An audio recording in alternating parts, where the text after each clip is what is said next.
And so it begins. Portal Mountain Development Meeting number 63, I do believe. 63, 64, something like that. Just trying to carry on with what we were talking about the last 4 or 5, which was the APS language stack. We'll have to kind of figure that out as to exactly what we're doing today. We're just winging it, that's the thing, but of course it's a casual development meeting. We most of the time don't plan it. Sometimes we talk a few minutes beforehand. Today we did not. Today we didn't, so we're just gonna go. We've already been scarfing burritos. Pardon me, and drinking beers, and of course this is casual meeting, as we say. So don't mind us in our antics. Everything that we that we record here basically gets transcribed, and sometime down the future we can reference it. So we're just kind of developing ideas in a casual when the manner. AI catches up to our antics. Right. Well, I do plan to just once that's caught up, it should be soon. Just stuff the entire meeting series into the AI and get it to refactor. Refactoring literally a million words. New religion. It's got to be like 750. New religion. Ready. Maybe that'll settle the whole debate with the transhumanism people who are hell-bent on making AI their god or something like that. It'd be like, hey, how about this? Well, yeah, that's. I mean, you can't just give them a master. From our AI position, if you will, we can't really say anything. But I do see discussions about, the AI is going to make the best religion ever. Yeah. You're going to totally be into it. Really? Okay. To make things clear, we're not being serious at the moment. Let's just worship some Mad Libs religion. Well, the last comment I made about AI, because the impression it gave me was that it's like a representation of representation. It's like another medium. So it's like worshiping a book or worshiping a computer game or worshiping a simulation. Like, what are you doing? Why are you going to waste your time doing that? Mm-hmm. Correct. But once we feed the AI, the model and all that, then it will become the new god. Medium up atop a medium atop a medium, as our stacking modeling always alluded to. And I know, definitely AI has advanced well beyond anything that anybody normally can see, even to this day. Obviously they've fed it model and all kinds of shit, and they've been trying to give it a body and this kind of crap.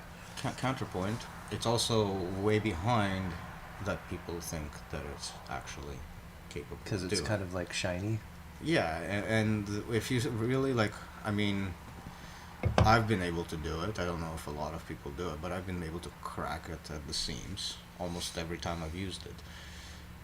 I can see its shortcomings as glaring shortcomings. Yep. There's a huge. It's a nerfed sandbox. It's a little tiny. There's the nerfing element to it. It's like talking with a dementia patient who knows how to write like a genius. But then there is also the entire whole thing of where it just isn't actually intelligent, and it's basically the fact that it works on statistics becomes more and more evident as you play with it. Right. And that's not going to be a shortcoming that's going to go away necessarily, even if it got less nerfed. And I imagine I'll be one of the kind of individuals who could potentially get to play with a less nerfed version at some point in the future, considering I don't tend it to tell me anything extreme or any of that kind of stuff, so that record will be there. And all I've really used it for is to try to take its logical capacity to its conclusions, right? Uh-huh. And sometimes it works, sometimes it works better than others. But the other problem is that if you understand what it's actually doing, you can see why it has the limitations that it has. And the only thing that it's doing is it's trying to figure out what is the next best word to write out. So it doesn't even know the subject hand in that. Like the overarching theme of a conversation, it is completely unaware of what it might be. What it's doing is actually puts down a word and tries to guess the next logical word to put into that context, and then the next one, and then the next one. So it doesn't even know the whole sentence before it starts writing it.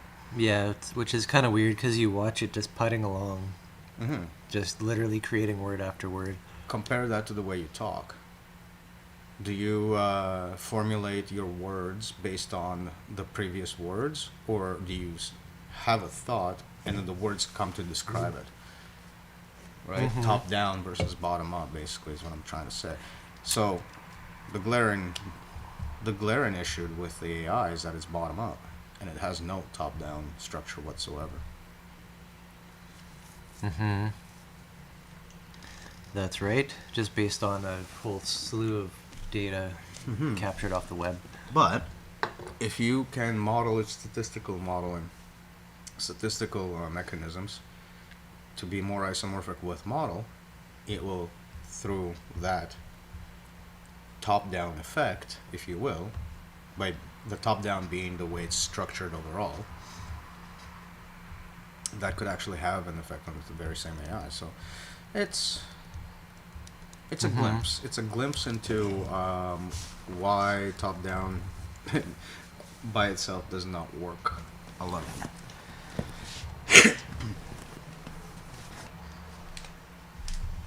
It also makes an interesting comment about all the different things like racism, sexism, all these various different what you'd call local minimas in the learning process, where you don't realize that there's another plateau underneath to get to that makes more sense, and getting stuck into the opposites and all of that, is that it shows us that those come from bottom up build-ups of thinking. They're not coming down from overarching themes about the world into which things fit. So we see evidence of this in those kinds of relationships. And that's understandable because that's how a human grows up and moves through life, by accumulating experiences in their concrete right. And what you're saying is a difficulty of upload, just like we've been saying, but phrased another way. The very same problem, the broken loop, the disconnection of the body and mind, blah, blah, blah, blah, blah. Scientism going bottom up without going top down at the same time. All that. The problem. And tied to the problem of counting, because how do you get to that sort of difficulty is you just quantify everything. If you're quantifying everything, you have to reify it back up, and then it becomes a shit show because you can reify it this way, that way, the other way. That gives you room for commodities. That gives you room for obfuscation. And with the delay between action-reaction, aka death, that delay allows for that shit show to manifest, to fester, rather, not manifest. Sometimes within a lifetime, sometimes within multiples, sometimes within millennia. Like World War II did not begin in 1940 or 1939 at all. If you look at it, it begins in World War I. If you look at that begins with the Napoleonic Wars. If you look at that, it begins with the revolutions. If you look at that, you know what I mean? Like, there's just a chain reaction going on of cause and effect that shape the world the way it is. Right. I mean, all obvious stuff, I hope. And that's all allowed to continue based on this kind of soundbiteification and machine-like interpretation of the world around us, that we can just let these types of things continue on, blindly repeating them, accepting the culture, accepting the old grudges, accepting all this crap. You see a great example of it in the U.S. in terms of being very explicit with its disregard for slavery, and how that manifested throughout the 20th century as a civil rights movement, and all of those things that have had a chain reaction to themselves You now have people saying we can't learn any of that. People against critical race theory that basically just adjusts the history books to say, okay, well, there was also, an entire community of people that was also part of the story. They're like, nah, we'll keep that out. We'll keep our great country great. Rewriting the history so that the bad elements have been eradicated from it, as if it never happened. And end result is what you're getting is a lot of racial tensions. Like as if there was never slavery. That would be the ideal to pretend. What they are doing is they're saying because slavery happened hundreds of years ago, it now doesn't actually matter because nobody's a slave today. As if that had not had a chain effect throughout history after the fact. Because who ended up in the poorer communities? Former slaves. Right? Like, that isn't an accident. There was further and further and further reactions trying to regain their humanity that wasn't given to them in the first place. And now as they're saying, full stop, we already gave it to you. Meanwhile, they didn't. As if this conversation doesn't matter anymore. Meanwhile, it really does. Not from the perspective of blame, but from the perspective of how to account for what had happened and what is happening and what will happen as a result. Karma. Right. In other words. But I'm trying to avoid using the word for a reason.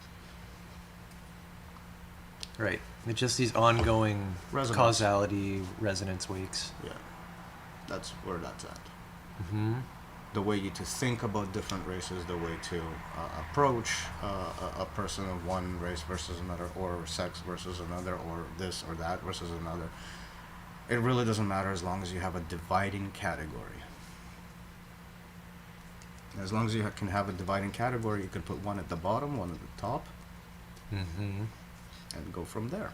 But at the same time, in order to deal with that karma, if you will, you have to acknowledge what keeps getting stuck in people's heads, those types of categories. So you end up having to talk about them anyways. Right.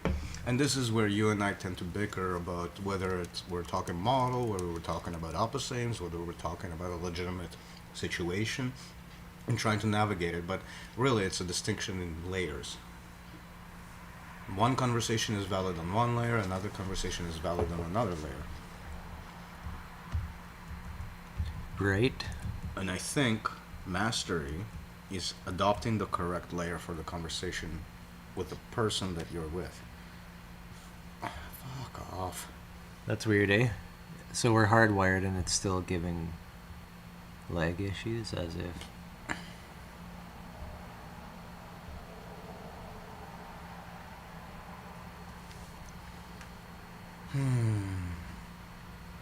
Connectinated.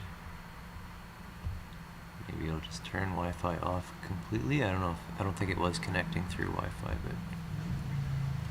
but maybe it was a hiccup.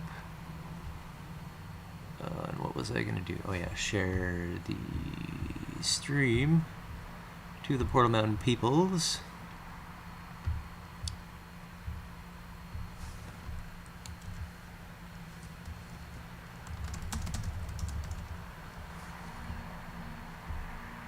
Near. Why does your phone tell you that you sent a message? That's so fucking weird. Tells me. Didn't you go as soon as you posted the link? What was I that think that was your phone. Never mind. Yeah. I feel like an idiot. Ear. Break time?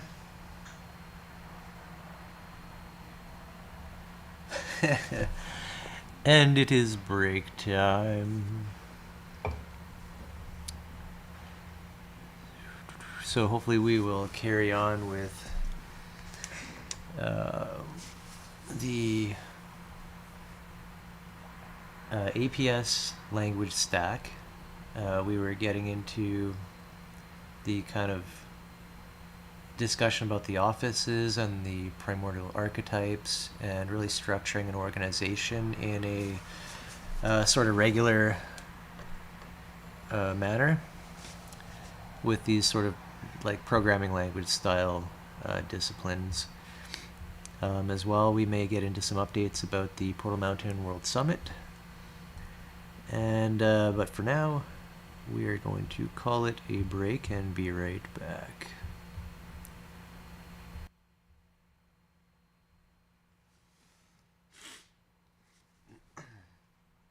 And I definitely did not mute it there. We go.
No, no, no, no, no.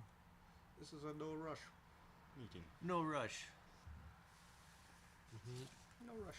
Yep. So I was just saying we hopefully will continue on with our APS language stack discussion. Pardon me, and maybe talk a little about the Portal Mountain World Summit, which basically will amount to us discussing our projects a little bit and inviting others if they feel like to share their Yeah. Well, what they're working on. Maybe I can comment on why the APS language stuff is even important. Because we also have the mimetic layer below that and the spectacular layer above that. Why is it the APS the one that gets the language? So the APS is the one that gets the language because it's where all of the distinctions are laid out. So how does a meme mean what it means by being assembled in a certain way? Well, something has to give it a set of rules, grammatical rules, to work out a certain way to give a specific spectacular scenario, Right. to fit into the narrative.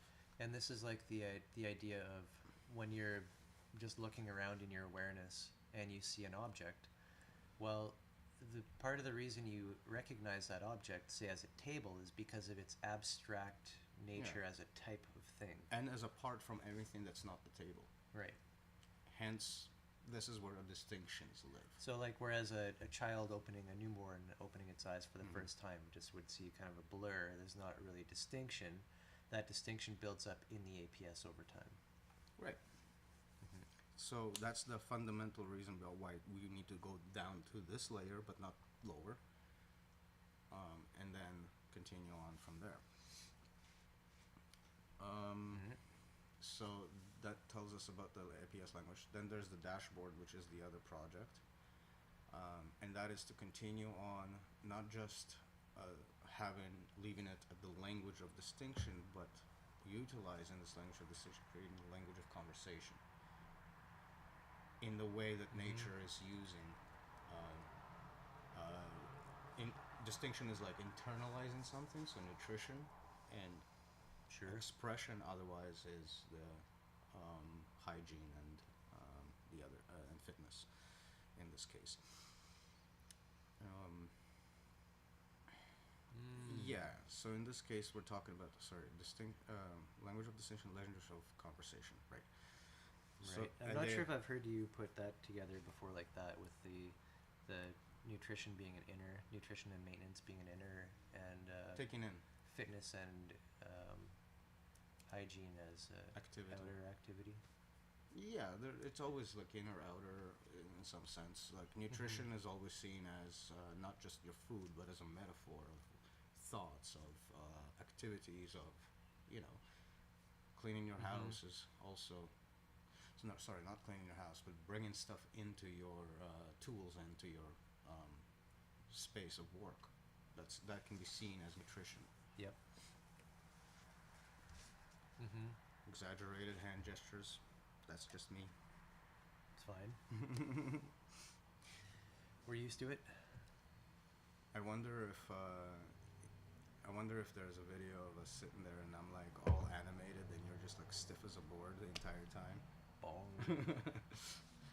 That would be quite the contrast. There are some like that, I think. Wasn't I just for that one with the all the strings and everything in the background? Yeah. You're like going like that, and I'm just like sitting there, I think. Well, it's a lot to unload every 2 weeks, so. Yep, and I like to try and direct it towards fruitful things of concrete happenings and creation. Well, I think another project that we really are stumbling on is the actual book, which this conversation is supposed to effectively wrap up. Right? Correct. So Yep. we've gotten to a point of where we don't only have methods, but we have a language to start articulating. Not have a language, but have a goal for the language to articulate these, and to utilize this language in various different aspects of building up different stacks of natural guilds, archetypes, offices, the guild, the institution, the corporation, Mm-hmm. all of that. Right, organization. Mm-hmm. Working organization.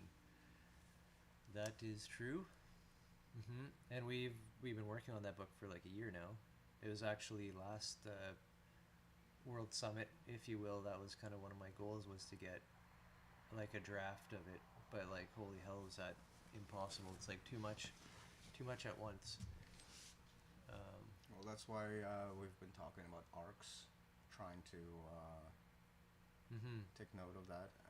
It's really now a matter of just trying to put content to the arc, I feel. I think so. It's really tough to really define the scope of a book, right? And that's what we mean by an arc, essentially. You've got to start and a finish, right? And like, It what do can- you want? What do you want the book to do? Like, I want it to organize people. I want it to help organize, to have a real world application, right? Okay, I think we kind of stumble upon the different meanings of the word organize, which might be one of the reasons why we're a little at odds into what wraps it up.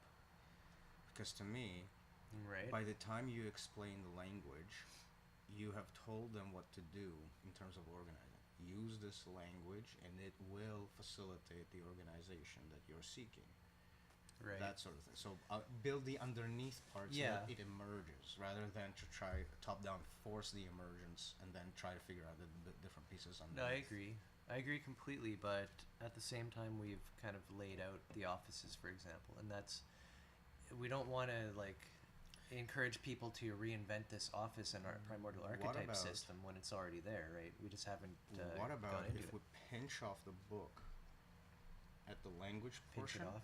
Pinch it off, and then the next one, follow up, like part 2, is the continuation of that language, but in all of these different contexts. So we've laid out why we want to get to this language, Mm. all the way through to through methods of through the different methods of polymorphic method, other methods. Fuck, I can't remember the names now. Mm-hmm. Go Yeah. all the way there, It's possible, but and then wrap it up with saying we need a language that talks about all of these things. yeah, it does this make way. it makes sense because that would be much more of a practical thing, whereas setting up the language itself is more like academic, I guess. Pardon, like setting up the archetype. Right. of It could be what part it is. 2A, part 2B, part 2C. So offices is part 2A. Language itself, part 2B. Dashboard, part 2C. Right? Like they're all parallel projects utilizing what we've established in the first part. Hmm. The tool set. I could see that. So the tool set becomes the nourishment, and fitness becomes the other books. So then, where do we wrap up the APS language stack discussion? Like right before the office discussion, basically, right? It's basically taking the idea of that language and showing how on one layer when you have an expression, on the next layer it behaves like a signal again. Unified one thing. Like here it's a paragraph, but that paragraph is part of a chapter, and it makes the chapter flow. You Yep. can't take the paragraph apart and look at by words. It doesn't make any sense anymore. Mm-hmm. Right. So it's making those chunking distinctions. So that the language offers all the tools you need to chunk. We arrived at a point of where we need to have a polymorphic machine, and the only way to achieve a polymorphic machine is to chunk skillfully. Today it's this, tomorrow it's that. Context shifts. We're on a different stack. Subjectivity has you've gone through a portal of subjectivity, right? As we kind of alluded to before, how those portals form, and the portal mountain have an incidental isomorphism in the depiction. So you climb up one logic stack, only to have everything rearranged in the upper layer, so that the lower layers are on a completely different mountain. Mm-hmm. that sort of Right. stuff. So we need a way to capture that, and that's this language. It accounts for all of these context switches.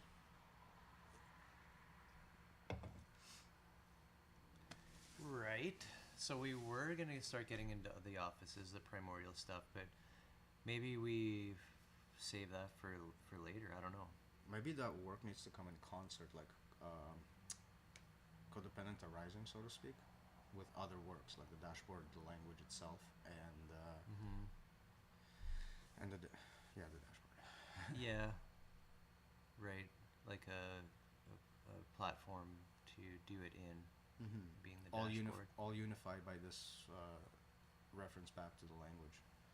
So the computerized version is going to be the version that is most actually articulated by people rather than simply a computer language.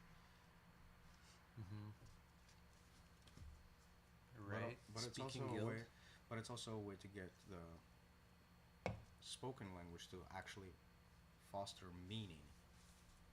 Even though it seems more computerized in this case, what we're doing is we're trying to actually delineate distinctions in a skillful way. So that doesn't mean. So yeah, you get more technical with stuff, but at the same time, it's to express what's already there. So it's not reflective of it. You know, I'm babbling right now, but Yeah, we need a language that's basically plainly spoken, I think, to organize. but rooted in the same sense that the APS language that we were talking, the computerized one, is. So we will need things like types, objects, methods, aspects, subjects, contexts, entities, values, services. Like all of these different that nomenclature needs to make its way into the spoken language as well. Right. It's the only way to bridge to the mechanical aspects with the immersion ones. Maybe not the only way, but as far as representation goes, we're aiming for completeness in spite of the emergent contradiction that will arise. Like we're not trying to avoid that contradiction. We're going for the completeness that will cause it specifically. That should cover why there is a fundamental archetype called the absurd as well. Right. And it's a representation limit. It's a mathematical limit to what can be represented. So rather than avoid it, lean into it. If reality means anything to you, you know? I mean, I've heard it so many times. Something can't be true because it isn't real. Well, if reality is what you're after, you gotta accept the contradictions of it. Yep. And the problems of meaning, of representation. The limit of representation, which Right. is summed up by Gödel by saying you can either have a system complex enough to represent all of the things, which will disagree with itself, or you can have an incomplete system, but you can't have both.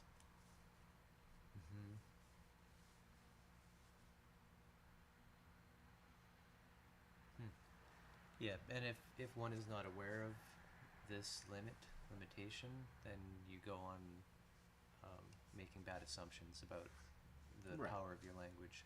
Right.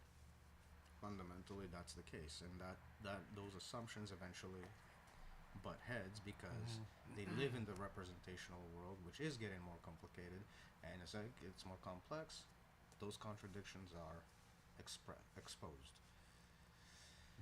So you hit it one way or the other. That's another example of say accelerationism in our part, that you can't wiggle your way out of this, so to speak. If you go in this direction, if you have a solid set of beliefs like an ideology, you're going to go straight in to a brick wall of contradiction.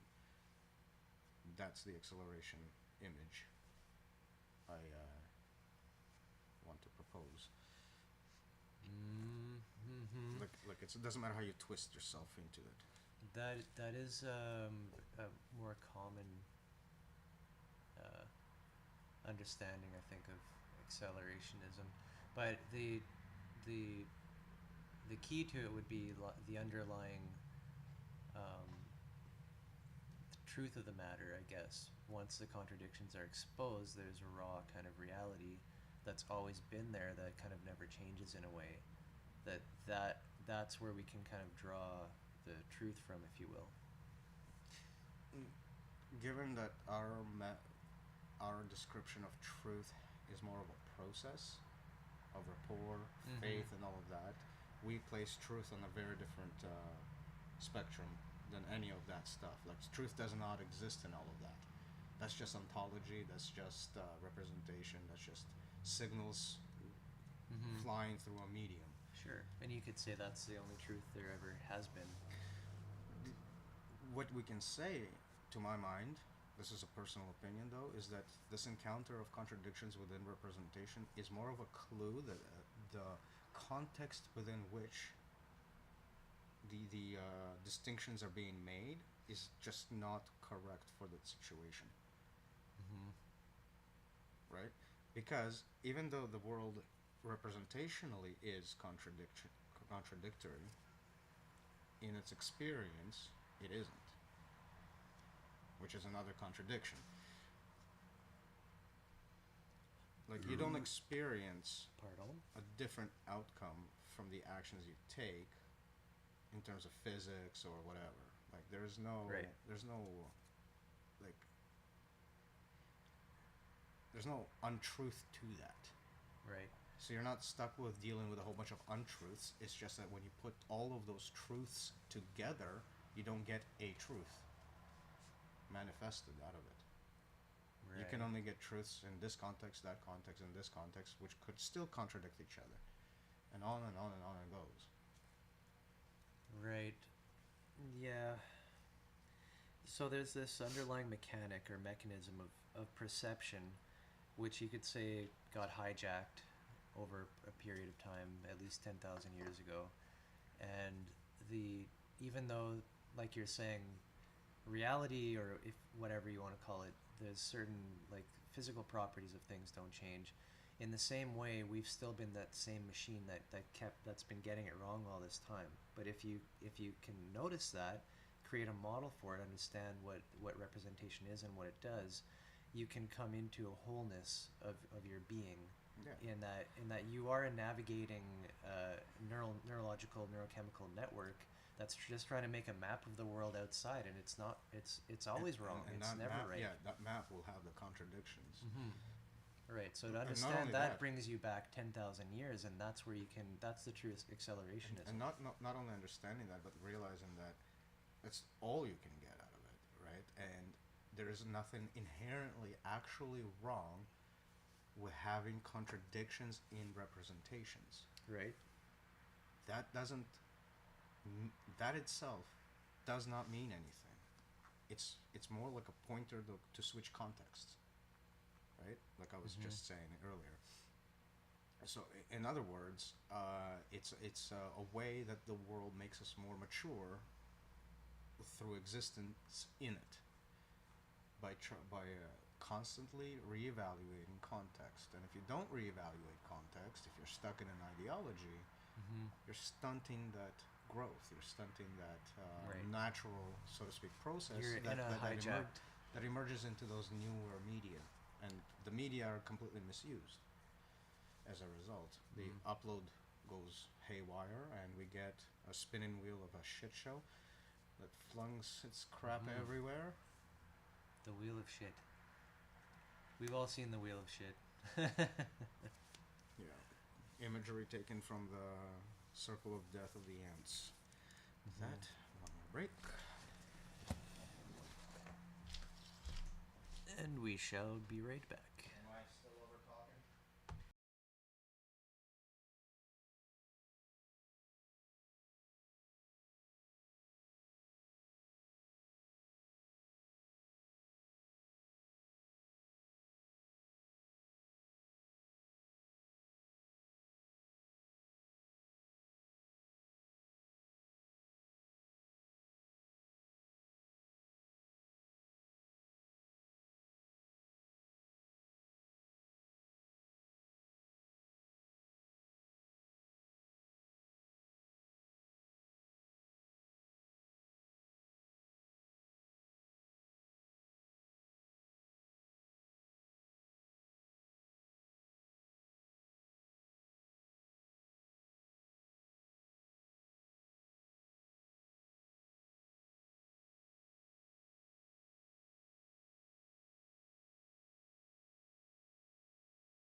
All right, then we're back with that from our short break. I was just reassuring my friend over here that I'm a very safe driver, even though my experience is significantly underestimated. Well, it is underestimated because I have been driving since at least 16. Like how often though? Not often, but it's like Well, it's like riding a bike. It's not like you don't know what what it's about. Yeah, it's like riding a bike.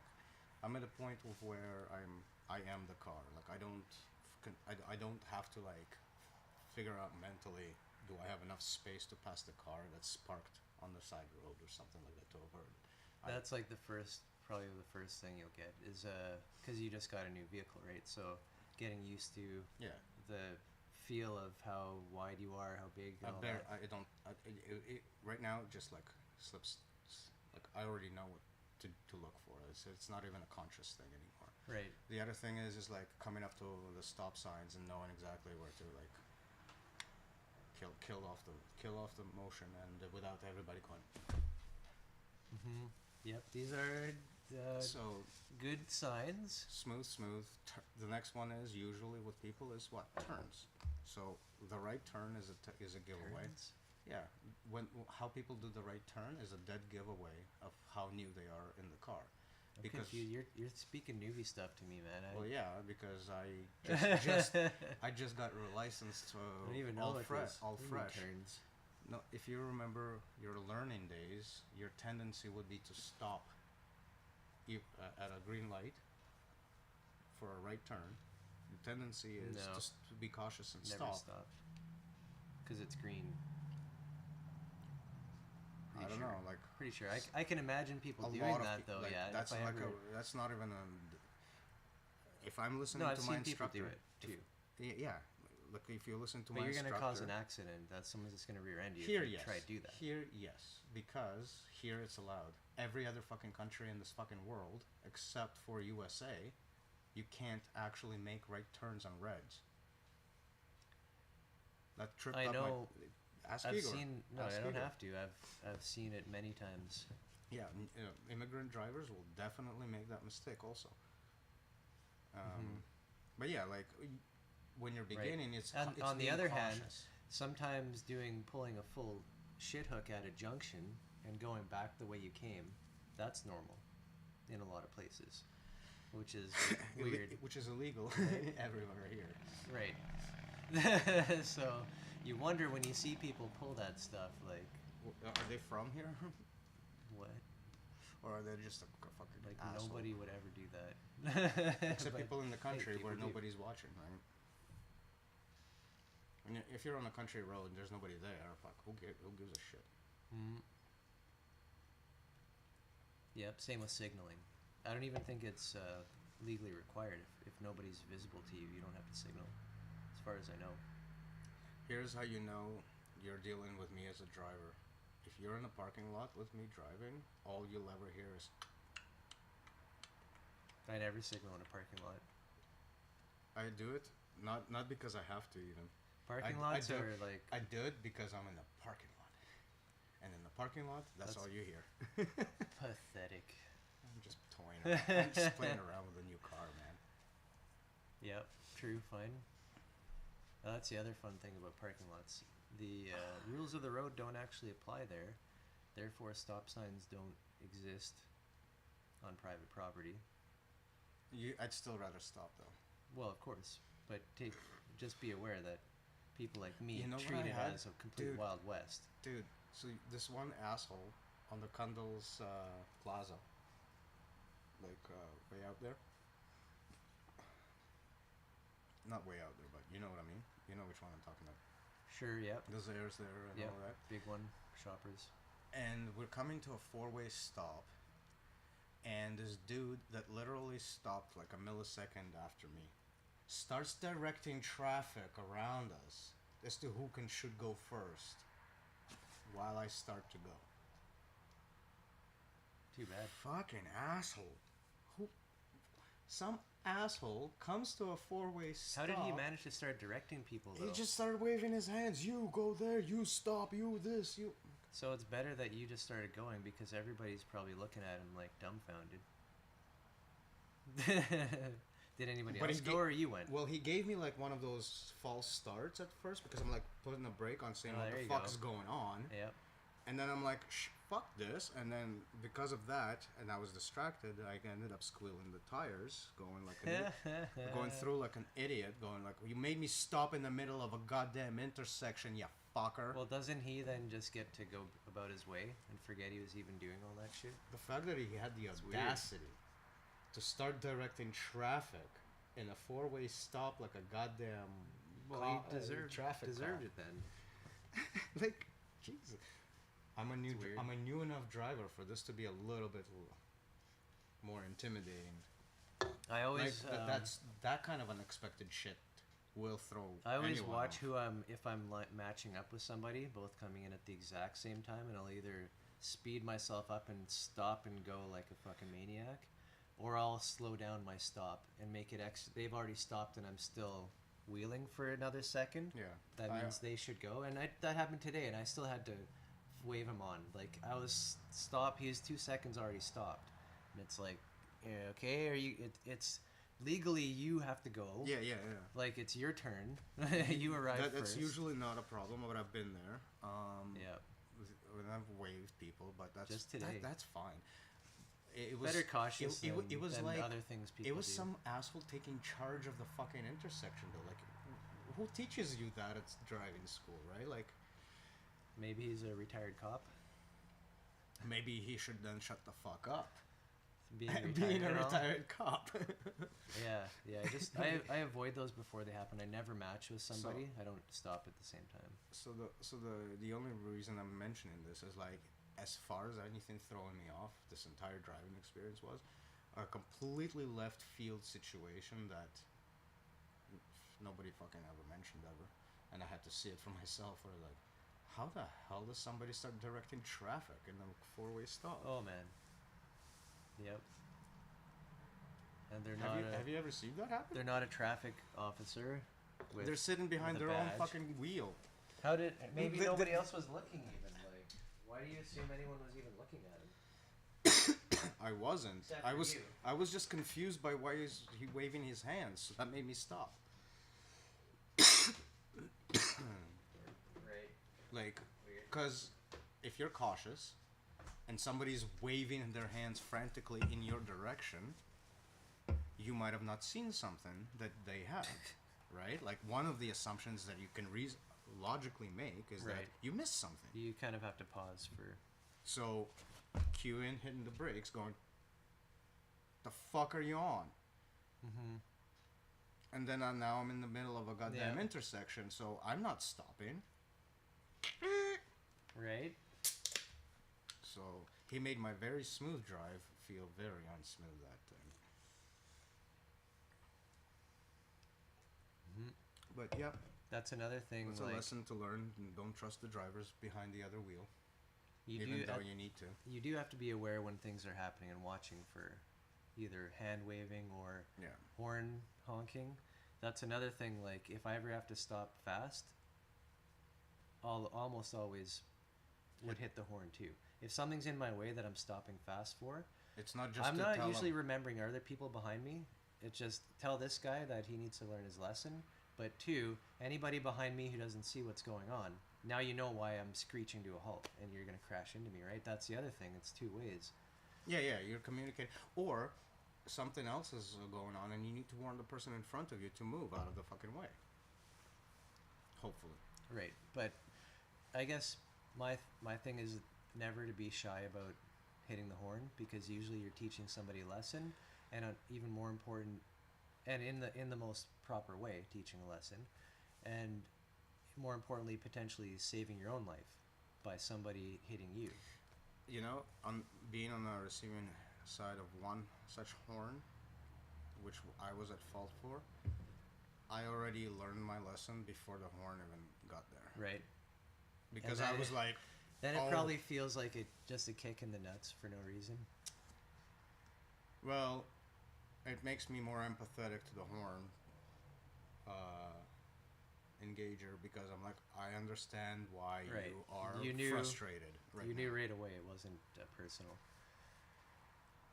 Unless they held on for too long, there's It's like, buddy. there's a point that it becomes It's personal. like, there's like, buddy, I get it. I'm old enough, you know? Yeah.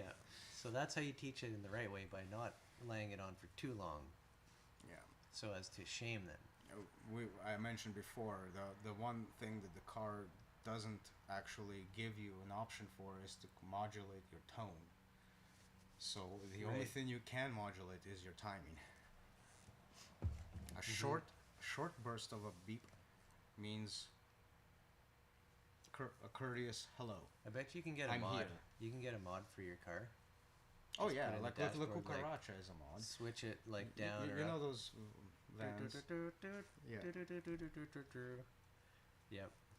They might be found more common in one part of the world than others, but Could you imagine like fucking up big time on the road? You in the middle of a junction with somebody and they pull one of those on you, as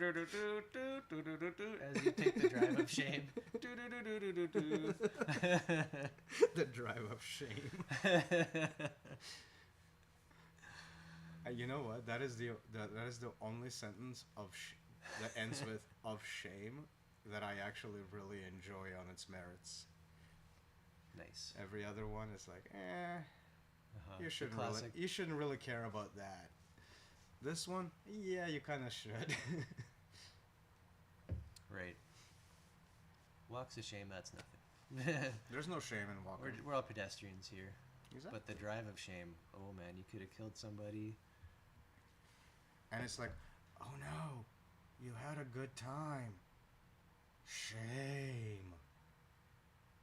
I'm sorry. What? This is where we are this Who is had a where good we time? are with as a species? A walk of shame usually means you had sex the night before. Oh, Oh, no, I no. was just referring in general, but Well, yeah. sure. But it's like, we as a society have arrived at a point of, you had a good time? Shame. Yeah, For like- shame. Right, and of course it's only directed at women. But let's not get into this. For now, it's true. It's messed, but It's just a weird conundrum to even be engaged in. I mean, lucky enough, Ideology. we skip it by having penises, but isn't religion is taken as ideology? That's one way you could say that it's. how far are you with the 33 myths? Uh, Because religion is one of the myths. right, isn't that? No, he starts with the market, the economy. So religion plays the role of setting up the mythology that justifies said market. So born into sin, aka born into debt. Right? Like that relationship, it legitimizes it. Yeah. It creates a situation in which you accept it as the correct way of So- looking at things. True, it is ideology. That's specifically what it's doing, legitimizing the state. The market. The state might be polymorphic as well. In this case, we're talking about the market machine, commodification, and the runaway Good point. element The of market. it. Look, that reification bubble that it has, which amounts to commodification, which amounts to quantification, which amounts to erasing any kind of possible meaning at any grander scale. Which brings us to nihilism, which brings us to I conflict don't think with eternalism. Darren doesn't use the term market as much as he would use state, just straight up state, right? Like, I don't remember him The talking about Because when these ideas market were in the same way. when I was thinking through the terminology and all of that was on the backbone of reading Darren Allen. But at the same time, I was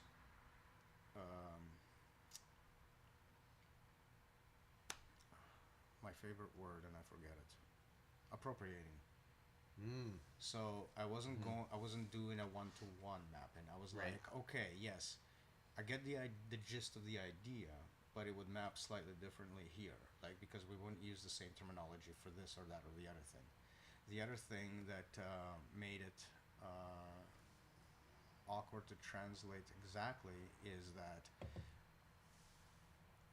he tends to gravitate towards the idea of an ontological first source in terms of his framing Mm-hmm. of things.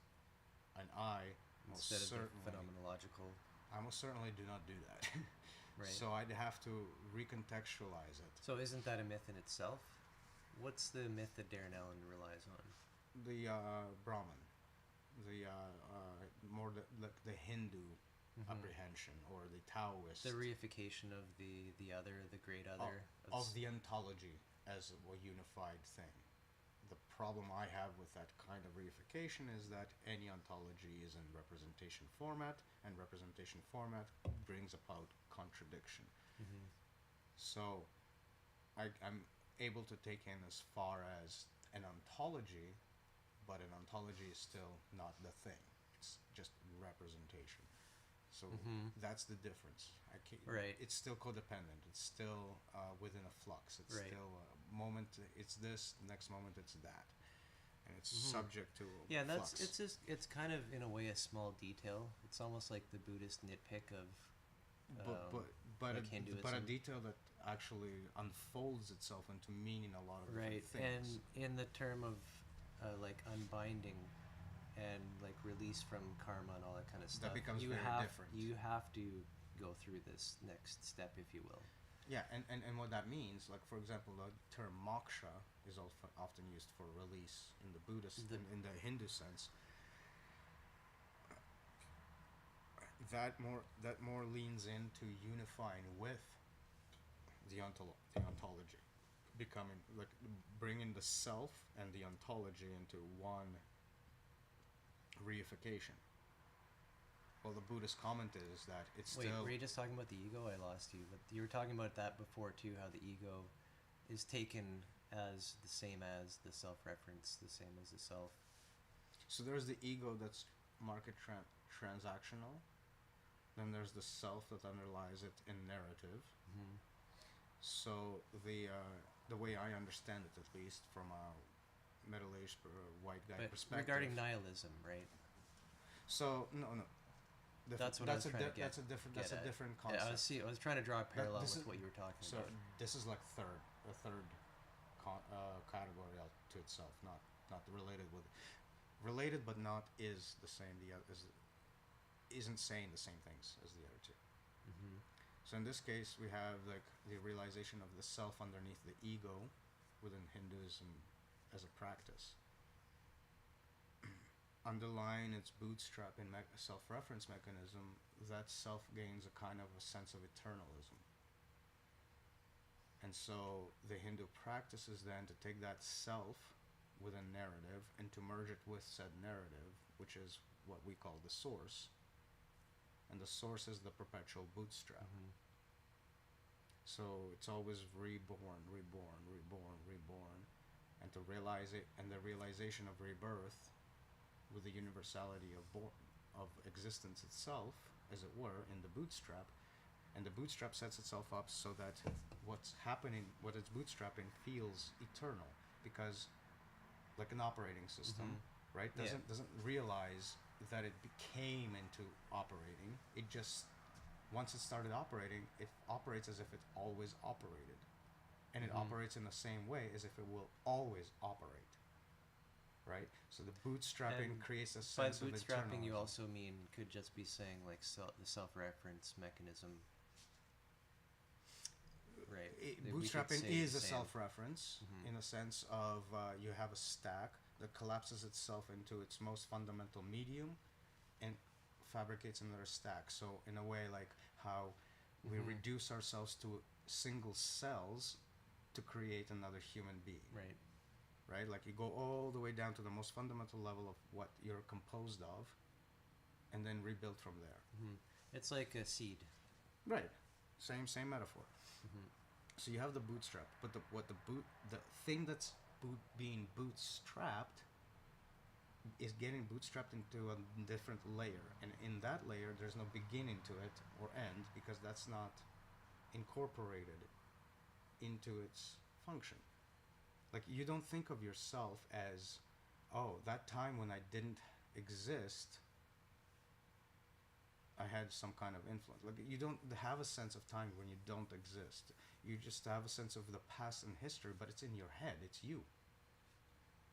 right? Like, even the sense of history that you have that exists before you is recreated by you through things you've heard, obviously, but at the same time, it's manifested by you. So you don't have a situation in which you don't exist. Everything you imagine about the past, you're in it. Right. Everything you imagine about the future, you're in it. That sense is what I'm calling eternalism. Like, there's no escaping this sort of boundary of always existing. Like, everything has an interpretation in terms of your own existence. That's It's congruent again with our experience that we might as well have always been here and now and experiencing the world, seeing it as we do. so in the Hinduistic, again, my understanding of it, the ego is the thing that is erased from from their mythology. That's like their moksha. But the problem is that they place a self instead of that ego. So it's the thing that is reborn through narratives over and over, and it undertakes several lives, their reincarnation story. And their path ends at merging the bootstrap with the narrative of self.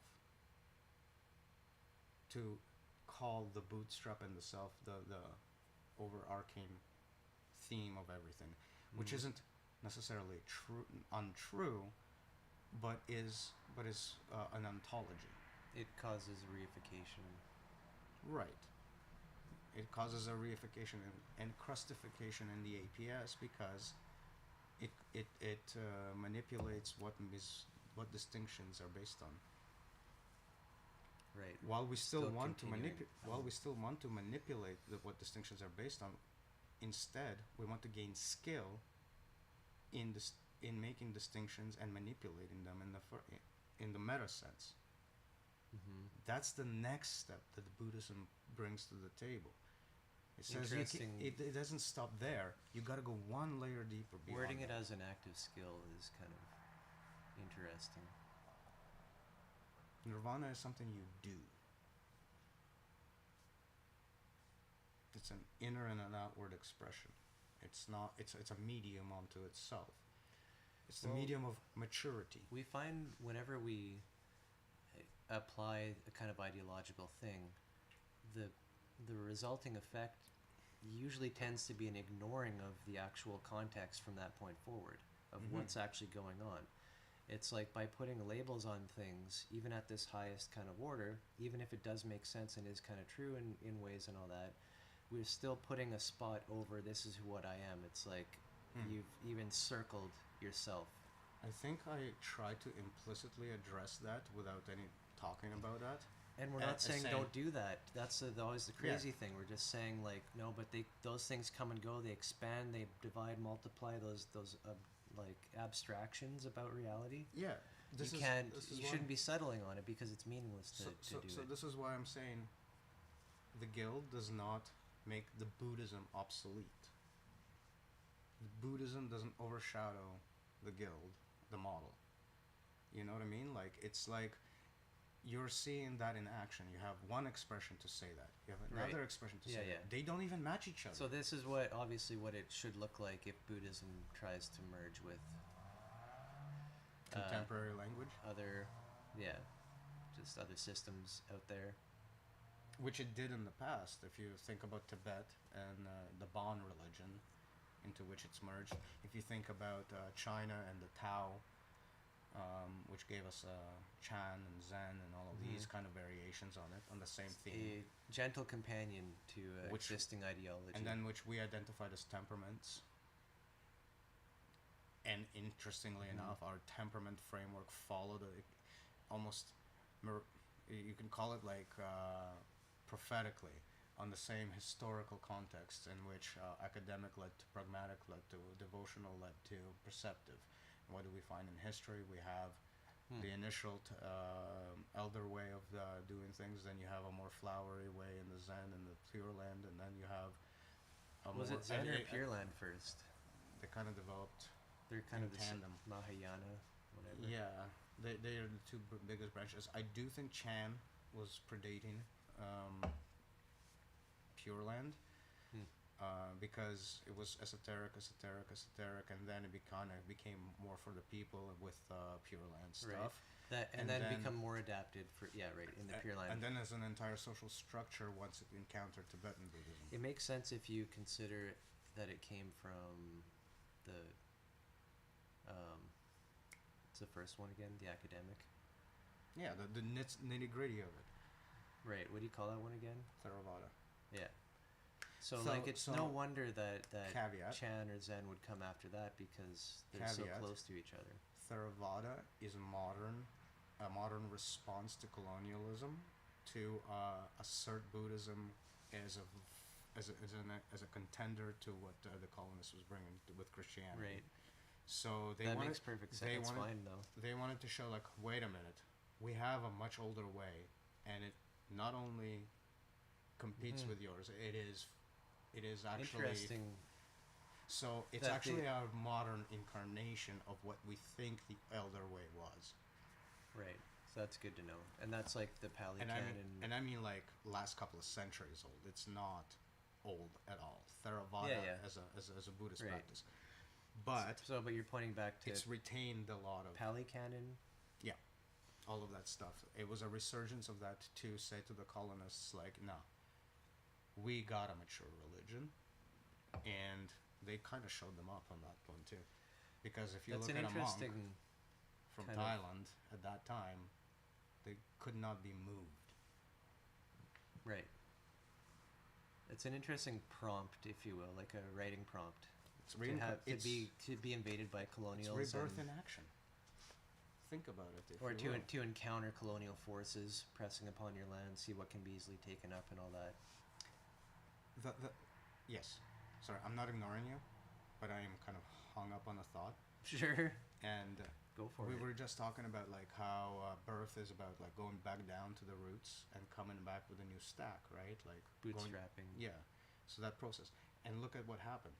Going back down to the roots. And this is also simply and re-immersion with Theravada. What we call downloading to just even in... Well, both. Downloading down, upload. And then what we get as an upload is a result. Mm-hmm. Because you get a new human being expelled into society, if you will. And interestingly, it's not like a downward... It's sort of, you can think of it like a downward way, but it really all flashes at once. Like the stack just flashes, and information can come out at different layers. That's because the rest of the stack is made of that same layer. Because we're talking neurochemical operating system, it's not necessarily a linear, not like you program it. Or a cellular system. Right. And I just wanted to note that. It's like we get the image of something going down a stack and up a stack. But think about it. You engaging in any sexual activity, for example, is a result of a whole bunch of cells telling you to coordinate that activity and please you if you're doing it, and then direct you into that thing. So the entire cellular layer of the entire thing is totally engaged in the same activity that you're in, right? It's responsive, each layer. And I think you're making probably the same point by trying to bring it into still are cells. Perception of the world around you. This is all happening at once. Your arm moves, but also cells moved, molecules moved. Right. That's my point with the stacks, is that it's not the neuron tells this and that. And the cell tells the molecule. Yeah. And I think this is where chunking is a great concept to bring into this. Chunking just means that if you have an expression on the layer below, it is a signal on the layer above. But if you have a signal on the layer above, you definitely have an expression on the layer below. So you have that isomorphism going on. So what I'm saying by chunking is that if you're just talking about anything that's going on up here, you're just talking about huge chunks moving around down here. Of course. Always. And because of it's just these chunks, it doesn't change the actual layers in which bootstrapping is engaged in. And so that's how you find your lowest layer. This is what I find interesting about our APS language stack discussion, is that all these different languages, they're set up in a way that it's out of chunks. So one language takes care of this region of chunking. Mm-hmm. Another language takes care of this type of chunking, right? But when one chunk moves, it's pulling in many chunks below, and those are pulling in all kinds of stuff below. And then you have this third situation in which a different language will just take a bit of this chunk and a bit of the chunk from that language, chunk them together in its own context. Then you have that situation to complicate more the matters more. And it's like with cells, it's So like with like, chemicals, it's like with any of those local protocol domains within a language. There's lots of permutations of the grammar, the syntax, all that. Yeah, and it just keeps on switching without any sign of being any kind of stable. Hmm. Yeah, so that's something that Absurd. That's a very absurd and difficult roadblock, if you will, to our product, because people have to end up understanding this if they're going to use it. Well, this absurdity does fly in the face of certainty. Incidentally, we have an archetype of uncertainty to deal with such things. Right. I wonder how that came about. Why was it the first one? Yeah. With that, I do need a break. I'm sorry. Not to apologize. It's blame it on yourselves. It's biology. No. I'm not going to blame it on the cells. I'm going to blame it on the atoms. There you go. All of the reactions that it caused. The atoms did it all. Anyways, we'll be right back.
Commentings? Yeah, I had a, what do you call a shower thought in the bathroom. And I was thinking of actually about the size of the moment and in relation to chunking, like we were talking about. So I made the comment that chunking is like on a lower layer you have an expression, which is a bunch of signals strung together through a grammar and all of that stuff we discussed with stacking. Yeah. And then on the layer above that, it comes across as a signal. So it's like when you have a thought and you transform it into words, the words were chunked into that thought, and that's why your mouth was able to regurgitate all of the words. So this is like the same as giving a concept of something that happens in your world a name to call it something. For a type of object, you give it a name. Or like when you write a function, you give it a name, and all of a sudden it encompasses a chunk of code, and you only need to give it parameters, and so it gives you a result. The name is unique in a domain. Right. A namespace, if you will. Chunk space. So if you think about it, what it means for the moment is if you pick a layer, the moment could be consists of several signals, right? On that layer. But on the next layer, that is a chunk. So that moment actually consists of a signal. Like, do you know what I mean? Like, you can break down the size of the moment based on the layer it appears in our conversation. I don't know. It sounds like you're talking about just focusing and zooming around on different parts of the APS. The overarching theme actually came to me because the whole idea of, as you get older, time seems to fly faster. That whole idea, right? Coupled with with my own experience, that when you try to do things like meditate, you actually slow time right back down to what you recall it to being when you were younger. Because what's happening is that you are breaking down your chunks into their expressions, and into their expressions, and into their expressions, and so you're actually taking the time to understand. Well, this is what the Buddhist insight ultimately demands of us, that we do this to everything, including who are we, what is God. And then the other part of it is the explanation of why this time seems to fly faster. That's what opens up the relationship to God, if you will. Check this out. Why does time seem to actually fly faster? If you spend time in the abstract chunk of the signal longer, right? It's like you were in stasis for that time. Right. Well, it's always the map always stands in for context and for reality. It's always a shortcutting and an energy-saving mechanism. So on the highest level, you've only done one thing, second thing, third thing, and time just flew by. Right. Meanwhile, if you understand that it was chunked and was like in every single step of that process, I like it was this, it was that, it was this, it was this, as it was a word, this, it was summarizing is cool too. We'll probably appropriate. But do you see what I'm saying with regards to the moment feeling like the higher level you are, the quicker the What I moments seem find to pass interesting is because that, they're so static. Pardon, a lot of people, older people obviously especially, will make comments. So, do you notice time flies more when you get older? Well, that's why, and it's actually a hint towards Inattention. How to find the fountain of youth, if you will, like the spiritual one. Right. Yeah. It's the inattention, and that's why you find a lot of the Zen masters so content with just sitting there doing fuck all days on end, because every moment they're seeing every moment, they're living every moment, and true. If they were to spend it on other activity, they wouldn't see that every moment. Quite so what's the the opposite. point? If you were to take it to reify the teachings, you'd get bored instantly. And that's where the commodity actually steps in. It's just this forever. And this is how you commodify it and step in as a charlatan. By like saying, you're going to do nothing? Well, no, I'm going to pay attention. The only thing I have not been doing. Mm-hmm. The only thing that I need to do. Yeah. So to do a thing is to chunk your time away. And it's fine in the face of claws and teeth. It's fine to chunk that little bit to get going and, pass on the teaching. We do grind against the teeth of reality. So there's that. But then we skewed reality into an amalgamation of something that doesn't need to even be. Mm-hmm. And, and those are the teeth we actually have to contend with, that amalgamation. Not reality, the skewed version of it. Mm-hmm. So you're talking about like a fix yourself before you fix the world type thing. No, that's contradictory as well. You can't be self and have a world out there to fix anything. The distinction between self and other is ontological and is and is part of the entirety of the contradictory reification of representation. Before I forget, I guess I was just thinking about the idea of self-development, of that any kind of a goal has to deal with this problem of meaning, problem Well, of reification at its root. It has to. That's So- the main challenge. And once that's done, then yeah. So here's what the Buddha suggested in terms of starting the participation element of practice. Not the, it's like, forget membership for a bit. Just to reify the practice in your everyday life. Do you know what he? Do you recall? I've made this comment I don't before. know. Gift giving. Incidentally, the economy that we're talking about. Mm-hmm. Free gift giving. By free, I'm not talking about lack of monetary concern. I'm talking about Right. you don't give it in the That's actually in the expectation of getting something a in return. return. It's Needed.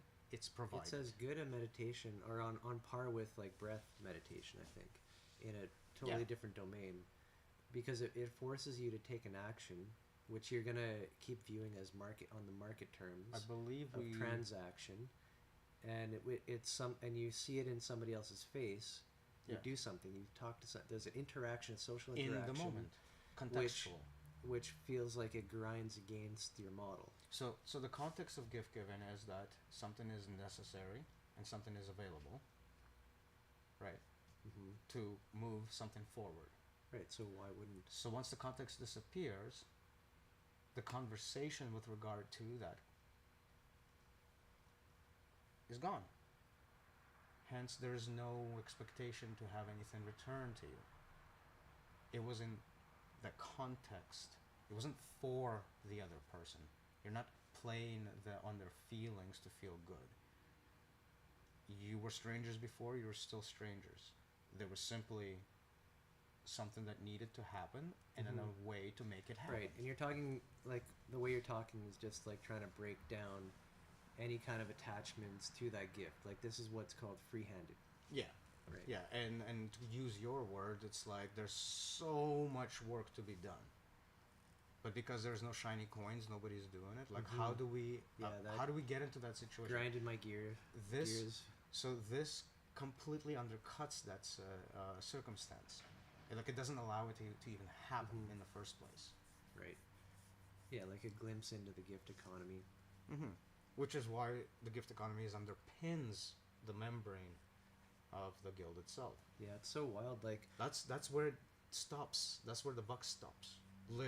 Figuratively what and underpins? literally. What underpins The again? gift economy, the Right. agile gift economy, Yeah, yeah. which is protected by the trade guild, which does all of the accounting to ensure that ownership is not questioned by the system. Right.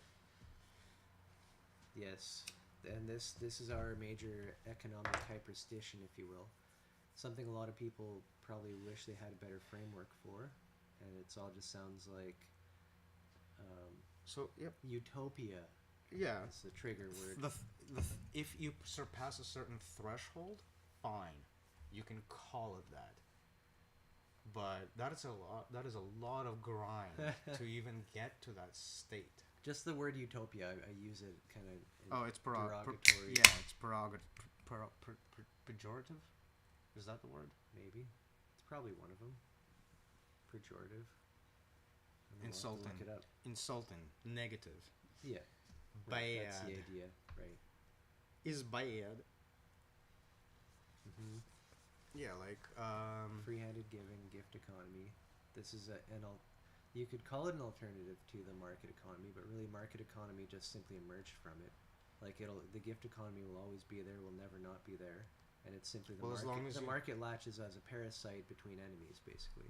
right, which is the, if you want to talk about attacks on the family unit, that's the angle that we need to take, because the attack on the family unit is not there to divide us based The on market. race or sexuality or Interesting, any yeah. of those things. And don't you love how like let's say conservatives rail about the family being destroyed? Meanwhile, generations haven't been together for so long. There's never due to conservative laws? like For I don't example, even know, but in the black community, lots of fathers were removed from the family by instating very specific laws to ensure that they would get removed. That had the chain effect, the desired chain effect of poverty. that had the desired Yeah, no, effect I'm of not- crime, which perpetuated poverty, which I'm talking perpetuated even crime. more in general. That's a specific. Yes, Sounds more specific, but I got examples to draw on. even more in general, like this idea of just kick your kids out to the street. You know, again, poverty. right? But that's modern. This is modern times. Family- Like everybody has their own house. You don't Right. stay in my house. No, you're getting ready to get the F Right, out of right, here. right. Having such hardline rules while Right, railing because your against, age has increased. Yeah, but and at the same time railing against the destruction of the family as if Right. it had some other causes. Exactly. You're like, doing how it. how fucked up is that? Yeah, yeah. Sorry if I managed to interrupt you with that thought process. I'm sorry because I'm totally on it. I'm bored with what you're Yeah. saying. Uh-huh. There's that. There's like what I mentioned with regards to targeting specific populations, right? Single mothers, again, same thing. You remove all the protections and things. What do you get? More crime, more poverty. More crime, more poverty. It's the same perpetual cycle. None of it Right. has to do with them being mothers and single. None of it has to do with them being black. None of it has to do with them being Hispanic or any of those sorts of weird fucking things where people are just trying to fucking live the same way everybody else is trying to live. I was thinking about, like, Eon had proposed, like, a mimetic, sort of like warfare dashboard, or what would you call it? Like a scenario processing dashboard, in which one of the main themes, like I kind of brought it up, or we were talking about, was that what if something like let's call it the perfect model, not the perfect model, but in like the model has been constructed to some way where it's able to transmit. You know, that's what makes it perfect, but it also permutates into more cultures and that it creates like a viral escape. The question is, that's been the inception of yeah, the this is the model. hyperstation of it. So, but like to study it as a scenario of imagining doing like a war games scenario where you imagine different governments, different agencies, Yeah, different here's a problem. deep state Here's a problem. conglomerates. It's a good idea, but there's one nitpick that I have with it. The flame diagram suggests to us that the only cannon fodder that you can send into war is ego. So warfare, in its nature, by our appropriation of the word war, Okay. is ego. You go through the market and all that. You have your two stacks. So what's the problem? You have your two stacks in revolution, separating apart from each other, in the ego flame stack. What two diagram? Can you talking guild and Can you bring up the diagram? It's a circle. because we've with never imagined it as a dividing. I know like what you're talking about, but this hyperstation was more about existing within, coexisting. Remember the guild I'm trying to qualify. membrane, like the guild membrane, Yes. right? I'm It's trying to one and the same. I'm trying to qualify ego. I'll bring and it up, war, and though. war Right. with that diagram, right? And what I'm saying in that diagram, what I meant to say by that diagram is that ego is inflamed in war, Yeah. and underneath it is a breakdown of ego itself, warring with itself. So in order to have war, you need to set ego versus ego. Right. So Okay. to do that, you need the stack to go through perpetual reform to the point of, I think you skipped. No, it's gonna be way down at the bottom. So what you're seeing in that diagram is a stack that is perpetual reform, aka the ego stack, the Babylon stack of ego. Yeah. The acceleration towards down is getting built up and built up and built up to the point of where you have a separation between top and bottom. That's So, sorry, Right. Hold on a sec. We're still not quite there yet. you're not showing it to the screen. No. All right, we'll get there. I shall allow technology to do its Right. thing. It's gonna take a moment. Why is that not instant? I said the words. I'm sorry, boss. talk about a breakdown between upload and download. I downloaded in a way that cannot be reified up in the upload. Yep, there you go. So, By the way, instant gratification falls into that category. You download in a way that is not isomorphic with the upload intake. AKA, you're trying to do an algorithm on things that need to grow naturally and organically, essentially, is the word. Mm-hmm. Anyway. Alright, I think we got this up. So the point I was trying to say is what this diagram is pointing towards as well, is that you have to have a perpetual reform to the point of revolution, which is then poised to send down the bottom of its own stack to duke it all out. Uh-huh. So if you're on one side or the other, say the reform is not going to your liking over and over and over and over again, you set up a side stack, Here we go. which we're itself good now. starts to reform and reform and reform and reform As a competitor. as a competitor. Right, well, this and could that be competition- countries. and This that could be different countries, couldn't it? This is any different division. countries, friends, you yourself, Right. like guilt tripping yourself.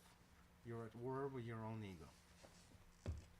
As So you're this is- you're your own ego at war with your own ego. This is the mechanism where the ego structure, the ego stack, the ego pile, that's the correct term we've been using. Whereby the ego pile reconfigures itself according to the underlying dynamics.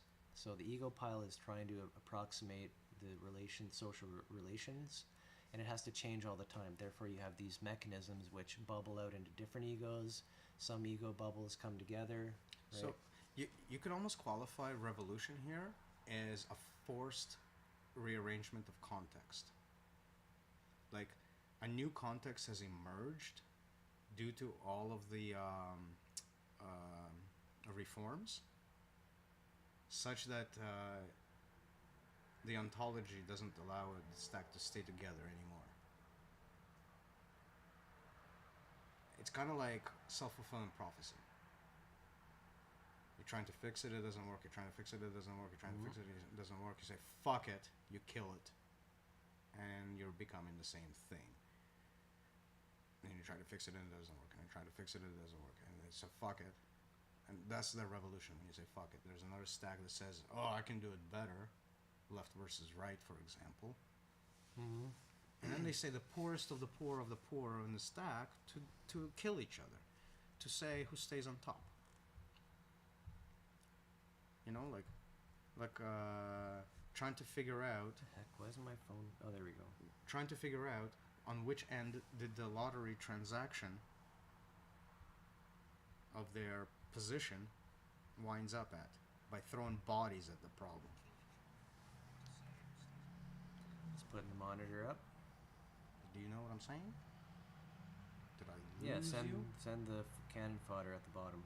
So yeah, all that to say, when it comes to model and war,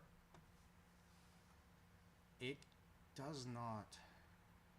It may have representations within warfare as a glimpse, but it isn't warfare, and it cannot be itself warfare. It's isomorphism and dysmorphism kind of contradict each other there. The model is isomorphic in the sense... The model is isomorphic with warfare in the sense that it describes it as being the thing that is as cannon fodder, egos, and the poorest of the poor. Right. In the stacking of ego and doing its And you have to castle model it. in You the have to sky. model it, or you're unaware. It's the same with the APS itself. Now, the castle in the sky, or the Babel Tower diagram, points us towards the fact that we accelerate towards the bottom. So that means, even if you're at the top of this stack, here, nothing preventing you to being pushed down all the way to the being cannon fodder. Mm-hmm. It is such an unguaranteed existence in the system that it lacks all meaning. Right. and Exactly. points towards nihilism. Mm-hmm. Because at any moment, even from your high position, you feel as high.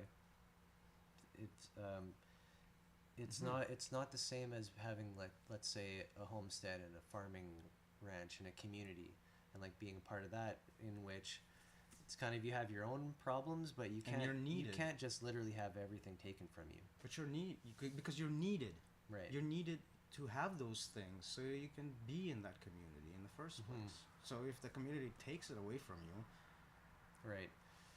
But then, I it's mean, you look at the banking system, which currently overlays all organization, and you see farming communities that you look at today, and they're at the same mercy of, like, banks and fiat arbitrary. The community can just be completely disrupted, exploded at and any the, moment. and this is how this is actually brings me back to the comment I made, which I articulated earlier. It was a recent thing I was able to talk about. Mm-hmm. Nihilism, I defined as when the narrative lets go of the ego that is currently using the transactional mechanism with the system. So the market machine controls the narrative. Your identity gets erased from said narrative. You've been quote unquote canceled by the system. Appropriated, No, removed from. like Right? That, self-removed. so that sense of nihilism, where the sense of self is tied to the ego, and the ego gets dropped by the system and no longer gets interacted with, what does it do to that sense of self, which has been juxtaposed upon ego this entire time? The sense of self has been transactional all along, and now you lack transactions. The sense of self becomes like death. It's like a death, right? And this Hmm. is that sense of worthlessness, that sense of And now, are you nihilism, talking and about a certain, let's say, spiritual revelation or progression of some sorts, to psychotic where, breakdowns. yeah, like where the ego just, Dark night of the soul, you can call it. you can, but I guess maybe it's the same. Usually, it's all the same, but it's how you come out of it.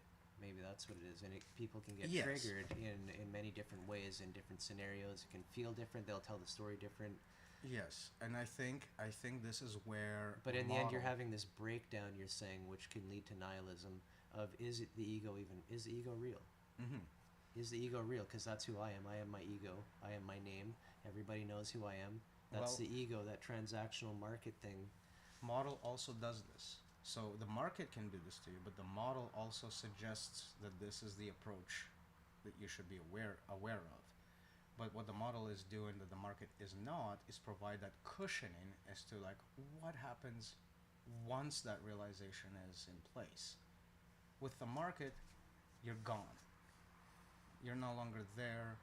You're Um, on your own. You're onto your own devices. Not to mention, the model is providing that Buddhist thing, as we were, the problem of reification, to be able to address that through proper modeling of It self. places you into the gift economy before you get there.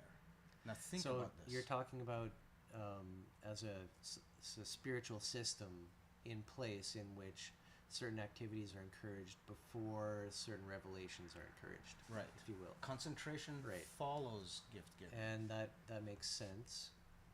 Right. I do. So, I so feel when you conflicted fall, on that. In one hand, I respect that. On the other hand, most people, it's just happening to them out of the blue. Like, yeah, you're just effed. Like, you didn't hit a system. that is not the direction we want to take with the model. Obviously, We yeah, don't yeah. want that. Hmm. And the reason Yeah. being is because we recognize the fact that in that You situation, can easily cause there's more no harm cushion. than good. There's no cushion to You land really on. do need a community, and some, at Right. least a member, to talk to, a master. Members are in training, you could say, to mastery. So when you lose that transactional nature, there's some. There is no vacuum. You can't have a vacuum. You need to fill that with something. That's our whole discussion with why the soul is even a thing, right? Like Now, the are neglect. you saying that happens a lot Oh with yeah. nihilism? Yes. Yes. When you look at the So- nihilistic perspective, what you're so seeing is nihilism- various degrees of that fall. Right. The concept of Of nothing kind of having a meaning. questioning the reality of who I am Not in reality. society. They don't question. That's the key. They don't question reality. They question meaning. that layer that myth supplies. They're questioning its variability, and for good reason. It's been obfuscated and rendered meaningless. So of course, there's no meaning in that meta narrative. There's no mythology to which assemble meaning from. Right. So a nihilist would still have some sort of deep faith in like the regularity of the world, you could say, the Right. regularity of experience. But zero desire for, and I'm talking about like a noble desire, not like hankering for things, but like zero desire to integrate and live through that setup. To recognize zero meaning in Dude. it and not engage in it with that I at think all. that's because why is it so easy to overlook the self-reference, the thing that like Encouragement. the fact that you can see objects and you can make meaning of the world, that's meaning in itself. It's a bit of meaning, isn't it? Why did school rub you the wrong way? Encouragement, but also you need a good model. And Why did school rub you the wrong way? What did it do specifically to that question? Try to remove it. That is not the question you should be asking.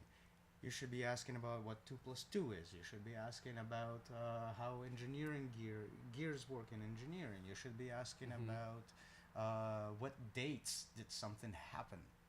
Fuck, I hate dates. Right. I never went. So history is a subject. Well, that's kind of my I'm point. good. I'm fairly okay with history. The But as it self- happens, I did not do The well at school. self-reference model is actually Discouraged. the one thing that must be discouraged above all else. Or else the system is threatened in terms of selling you shit. Interesting. Yeah, because you find people fall off. It's 'Cause really a project of cat herding. If you're content, over you the don't. centuries. If you're content, you don't buy. If you don't buy, you don't give currency. If you don't give currency, you don't exist. If you don't exist, why do we need you? Remove it from society. Because society is economy. Equated in that sense. At the same time, it to the system, it doesn't really matter if people fall off and die, as long as it's being sustained by those who do stay well strapped. Hence the expression, because market, now go die. That's fine. Whatever their question is. This is because fine. market, go die. It does not care. Market said no. Sorry, bud. You're just another piece of meat to grind through, and if you're not doing it, the next one will. I was thinking to take a quick break because It is that time. it is that time, and we still got another solid, probably hour and a half, something maybe. Nice. 3 o'clocks. So, but it's been casual, chill, not too focused, but I feel it has been focused. And we Well, I end mean- up talking about stuff that I think matters to people, and that's interesting. So that's kind of great too. You know? I think this discussion is like, why the fuck have we been talking about all of that to begin with if it doesn't have any meaning? Well, this is like that meaning portion of like, it's erased, it's obfuscated, it goes through a grinder of numbers. The problem of counting is categorizing everything till the sky's blue and not letting go of that, and diminishing every potential of reification with the self apart from the ego and the self apart from the self-reference.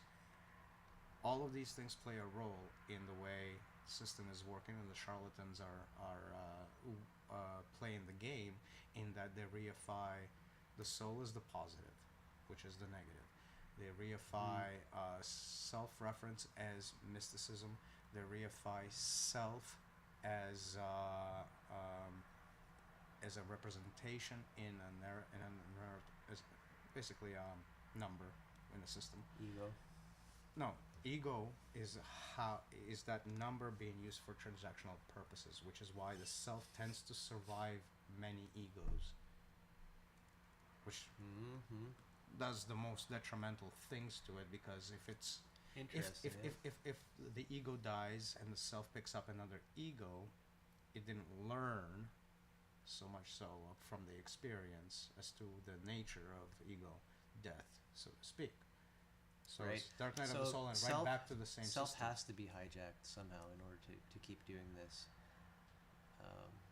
But it does make sense that one would, ego defeated, you could say, you can go into a depressed period and then somehow be reinvigorated to, go out and dominate the world or make your next company or whatever. And all you have to do in a neurological sense is assign the self to the new ego, to the new identifier, Right, that to the makes new sense, yeah. transactional entity. Once one has died, fuck it. Right, Use right. another one. And if you adopt this, you've learned nothing. You're just continuing on the same depressive Okay, state. so this little tidbit here brings up an interesting distinction. When we talk about ego death, typically in the grander scheme, in the grand sense, we're not talking about death of one of these little egos. We're talking about the death of the hijacking apparatus upon the self. The transactional element of the self, yeah. Right. So so what happens in that sense when ego does in fact die, quote unquote, its actual disappearance from the living experience, if you will, is that it's accentuated by the fact that the transactional nature between the system and the self is broken. Yep. What that doesn't say anything about is what that feels like, or whether it's going to be a positive or negative experience for the person involved. Sure. Specifically without Yep. the cushion of the gift economy, Right. or gift giving, or generosity. Because in that as type expressed, of moment, you're That's what you're you need. experiencing becoming an outcast or an outsider, or like a bum or a hobo, or just you move back with your parents or whatever. You're no longer a valid really ego in some. So ways. every hole that the system is leaving behind, the gift economy, in the ideal sense, is supposed to. Right. And again, fill. because that's what's always been there. That's what never left. In the hyper market economy, that's the most difficult element to actually get to. Because you need that threshold of people in the middle class, which is also being eroded by the system constantly, to get together to a point of sufficient organization to actually fill those holes Right. for anybody within their context that falls through the And cracks. this is the guild movement, if you will. And this is what I've always meant by the word threshold. You just need that. There's a point under which it doesn't happen at all. Like, you just cannot do it.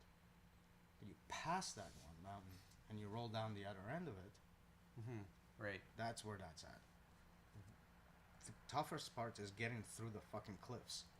Right. And it's like a cascading type of effect at scales, at local scales and larger scales, if you will.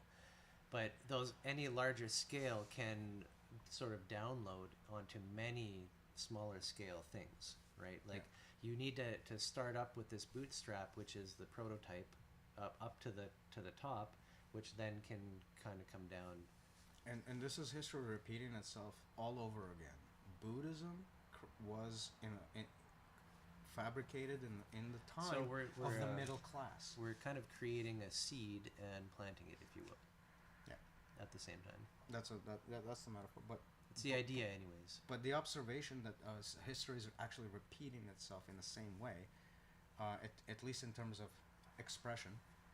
I'm not saying I'm a Buddha or anything like that. It's starting a movement. But Buddhism, in a sense, as a movement, started off as a middle-class movement that was able to support itself until such time that that the impoverished also could participate, right? I'm saying basically the same thing, in that we need the middle class to have a sufficient threshold for being able to navigate the trades guild, such that the gift economy is actually viable for anybody who does fall through the cracks, who does not have the means.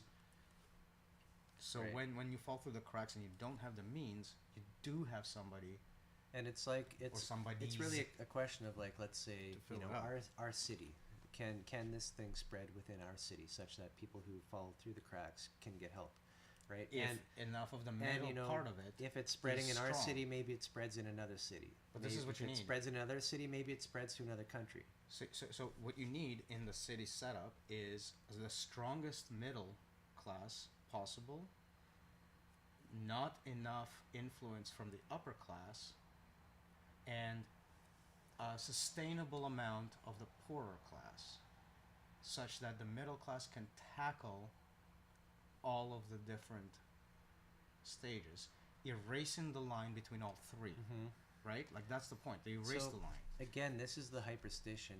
This is the story of spreading, and this reminds me of the Portal Mountain World Summit and Eon's bit of discussion or project around open memetics, basically I would call it, with a focus on what does this actually look like? What would this seed package be?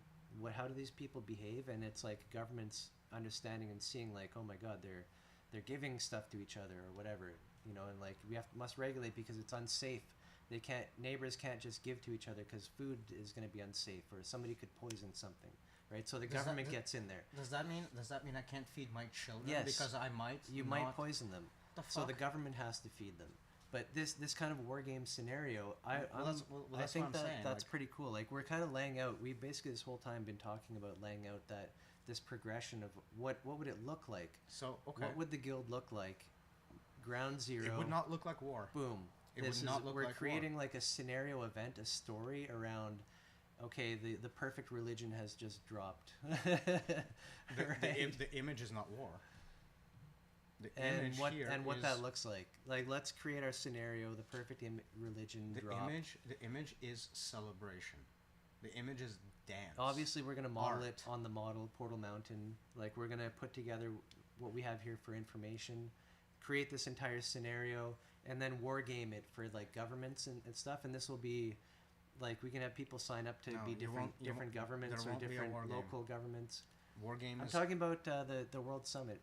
Yes, I know. As a project to see what would happen. And wargaming doesn't mean war. It means taking sides and each role-playing what it looks like when that perfect religion hits in Barrie, Ontario. Boom. It's spreading and the government's getting confused. And, no, that's not wargaming. You create a story out of it. No, that's not wargaming. But then you understand what I'm saying. Yes, but that's not wargaming. Of course it... Well... This is the closest word. This is what I'm trying to say. What it is. But I just wanted to get this idea across before I lose it. That's what Eon suggested related to this, and it's a dance. It's art, because again, war implies destruction of the enemy, right? That's not what this is about. No, it's a role-playing scenario. Dancing. That's all it is. So this is concert. This is art. This is performance. This is representational. Okay, so this is art. We have to start capital A art. The scenario starts in a like Illuminati meeting or something, like a secret people, not Illuminati, but I'm just throwing words out there. An exclusive club, exclusive club of people who think they know what's going on, and it's middle-aged men who are going to save. They're going to save the world, okay? Middle-aged men, and now they debate in their scenarios, like, white man. We've chosen Barrie as the city. Like, how do we hit it? What does it look like? And okay, well, approach that way. That is total warfare. If you hit I have the ideology. You know what I'm saying, though. I have the ideology that I have to download upon I'm giving the others. The wordage. What's happening on the upload? The words I'm using here for to get people excited. No, I know. I'm pointing out the difference in your wording, so I'm asking a question. That gives us a good download. But it doesn't give us what's the upload? The upload is then the boots on the ground of like someone in his garden, like in the backyard or something, then starts talking to his neighbor and sharing plants or something, or like, and then yeah, but why? Yeah, see, this is a small scale thing. So top down suggestive stuff has that issue. Why do I do that? What's the myth? What there's probably some event. This is pointing to a missing step. reification of the mythology underlying the activity. You can't have the isomorphism on the same layer dancing with itself if the mythologies are not unified in some sense. I'm not talking about like Yeah. Okay. carrying over the No, same, you're right. Okay, carrying so over the same story, but so carrying here's over the what same it is. meanings. So, out of this, let's say, meeting of the secret group, there's an asteroid comes and hit, and that this asteroid represents Common metaphorically the mythology that's about to hit the city. So And everybody's then once aware. this asteroid explodes, then all these archetypes come out and start like charging, like doing shit in the city. So mythological DNA is that we're all in this together. Therefore, there is value to coordinate Right. cooperation. Like let's See? say this provides an existential threat See what's to the happening city. though. The DNA takes Right. root. A mythology takes Yeah. root. So the asteroid has to kind of, or like comet, whatever it is, in the It has scenario, it has to make the same suggestion to everybody about what's going to happen. and then what would that look like, so that you get the idea, like the city is in trouble. We all have to work together. It doesn't. We're not going to make it out of this unless we do something together. Okay, problem Right. problem number one. And then you have all these Panic. archetype heroes. Problem number one. Panic does not yield very good rationale. Obviously. So Yeah. doomsday scenarios can but are limited to But it's got to be exciting. That's why. yes, but that's a fault of I think of our generation, not so much as the fault of how to teach and learn. We can Shit. It's like this.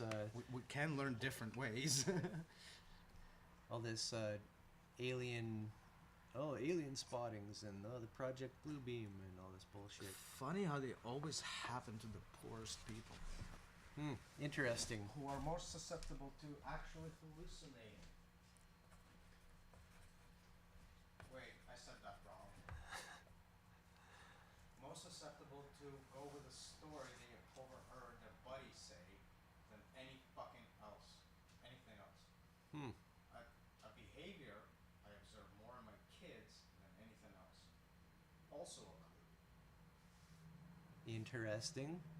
And I've You're said saying this- you don't believe abductees? I'm saying, in the general sense, that one of the things that we lost from our tribal times is the ability to listen to our Yeah. elders. No, you're saying it's actually a good versus our thing. peers who are just as fucking ignorant as we are. Okay. I see elders. Mm-hmm. We don't listen to our elders, much like kids basically don't listen Right. to their parents. This is like an old person rant now. But maturity was usually marked by the ability to recognize that your parents aren't that perfect, they're just as much of a human being as you are, and therefore their advice is worth some merit. We, as a society, don't do that anymore.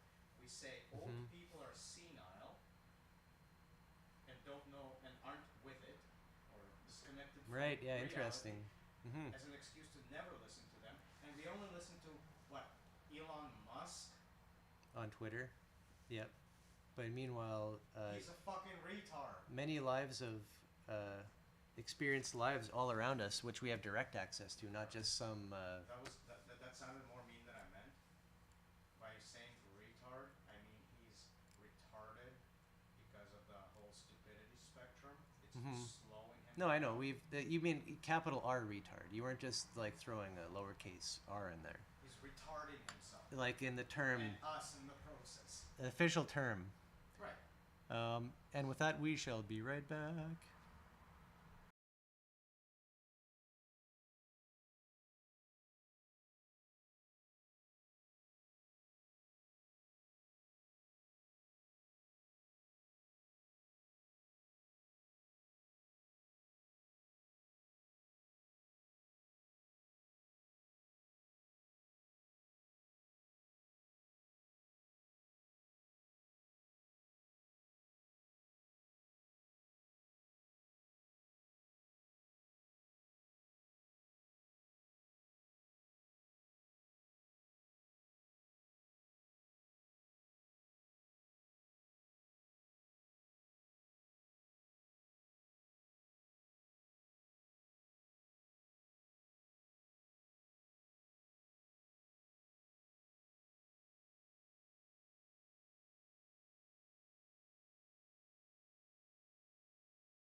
Too much of any good thing can be a bad thing.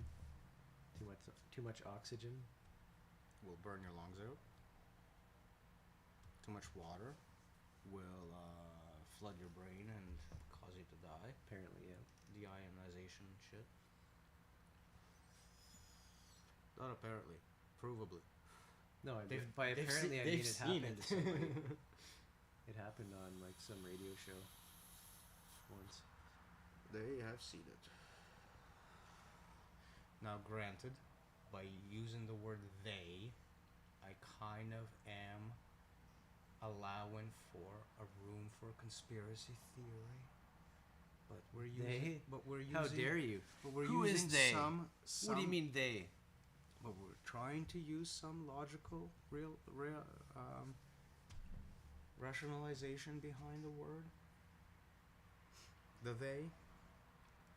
The they is usually somebody with money that can run a project. Is it a they? Fuck no. They're at war with each other. They're throwing cannon fodder at the bottom. At each other. They're in That's what we see revolution. with the ego, right? It's You can a sandcastle. You can see that with corporations. They're in a constant flux of revolution. So they're in constant reform and always revolting against each other. So as a system, it's in a constant revolutionary flux. Meaning there's constant war going on at the bottom. Mm-hmm. Because you don't sustain a revolution without somebody dying for their ideals.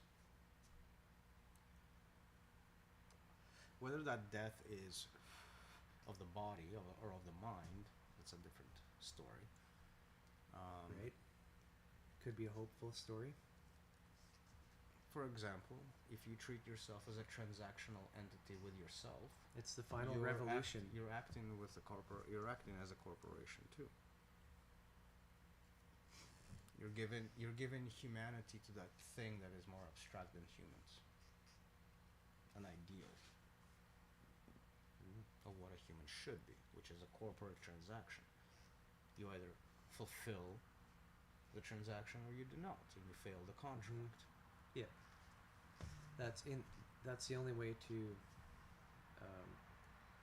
if you're trying to lay out a rule, it must be expressed. This is the only way to do it, and that comes with its caveats of representation, problem of meaning, reification. Mm-hmm. Right? Those are all challenges for statements like that.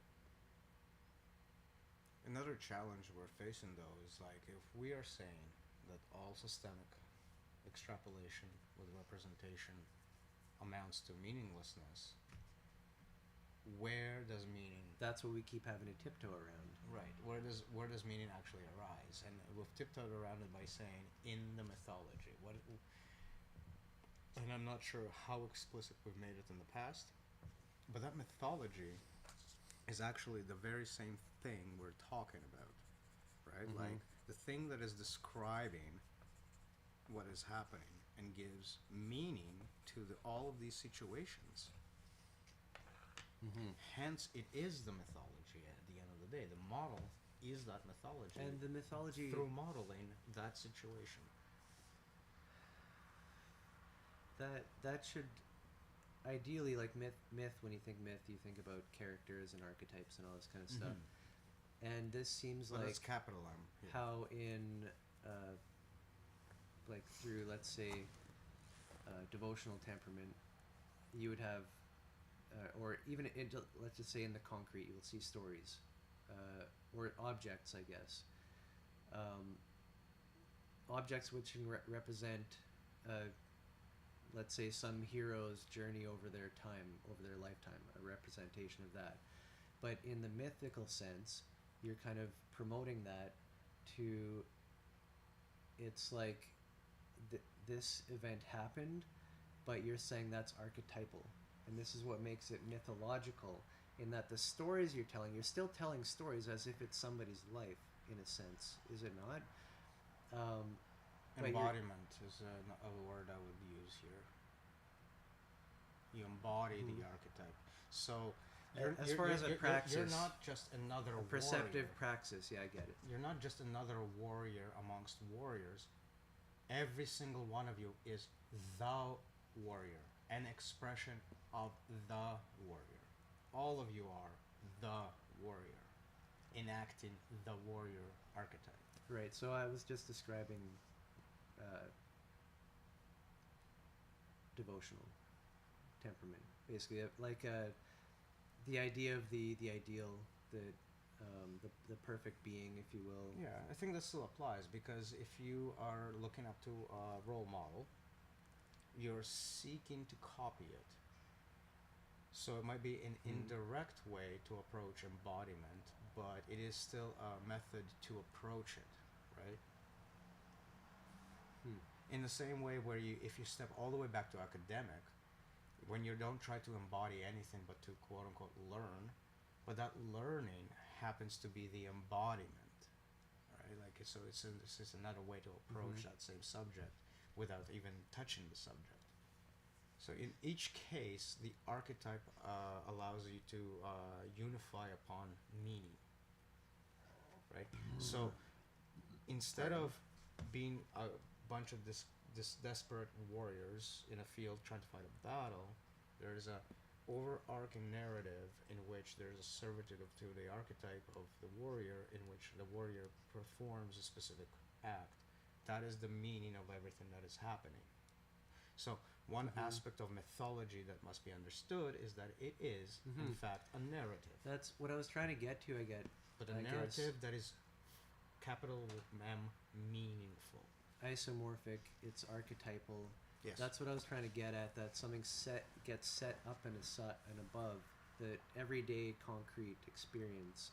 Always fit into that slot, yeah, or the slots expressed by archetypical narratives. Hence meaningful. Hence so what makes a narrative a mythology is the fact that it creates the meaning behind all spoken words extrapolated from that mythology. So it's like an index for a dictionary. So isomorphic with the mythology is like every sentence is a sentence from that myth applied to whatever context one finds himself in, right? Situationally. So a good myth would promote survival. A bad myth would get them killed. And that's like going all the way back to Vicky's commentary about tribal stories. Why they do survive and they don't survive. Like telling the children there's a monster beneath the ice is far more useful than being all academic about it and telling them about the ice breaking. Yeah, right. Cracks can open up and you can get swallowed in. Yeah. And that's what I'm talking about. Like you create these mythological, archetypical stories that actually drive a meaningful reaction from whoever is engaging with the story. So an adult, sure, their myth should be more realistic, if you will. Sure. And a child's myth should not be that realistic because the nuance is lost. And so on and so forth. It's and contextual. We can define it as increasing coherence. Yeah. Over time. And it also means that myth is never static. It's not a narrative, or it's not the narrative, rather. It's a narrative. So today it's this narrative, tomorrow it's that narrative. And they will have isomorphisms. Or if yesterday's story was not very good, they might not have isomorphism because that's mostly a lesson learned of what not to do. And that's natural selection to a T. The same story continues from molecules to cells to organisms. Just brought up in the next medium over and over. And the purpose of which is to just have a congruent model with reality to work with, to then promote and express human type ideals, right? But with a correct model, we can interact with the world better. You know what I'm saying? Like, to break it down scientifically, this is Yeah. a model for understanding the stacks of language that create life itself, of which we are, and of which part of that understanding is a layer which has understanding in it, which models itself. And when you say what we are, we're not talking about like specific medical information, right? Like, we're talking about not just the fact that we're composed of this specific organ It's and that context. specific organ, but rather the fact that we're a composition of organs. What does being a composition of organs means for an existing uh, entity on the next layer? Mm-hmm. That's what we are. Right, something bigger. That kind of i.e. understanding. the guild. Right. So Right. to understand that we're composed of the smaller bits and are composing a bigger bit. Picture, That pattern itself.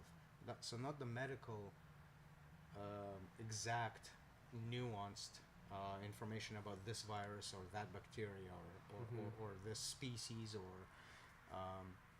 Right. or not even like the Just how different we all are. or not even like this culture versus that culture versus this skin color versus that color. Right.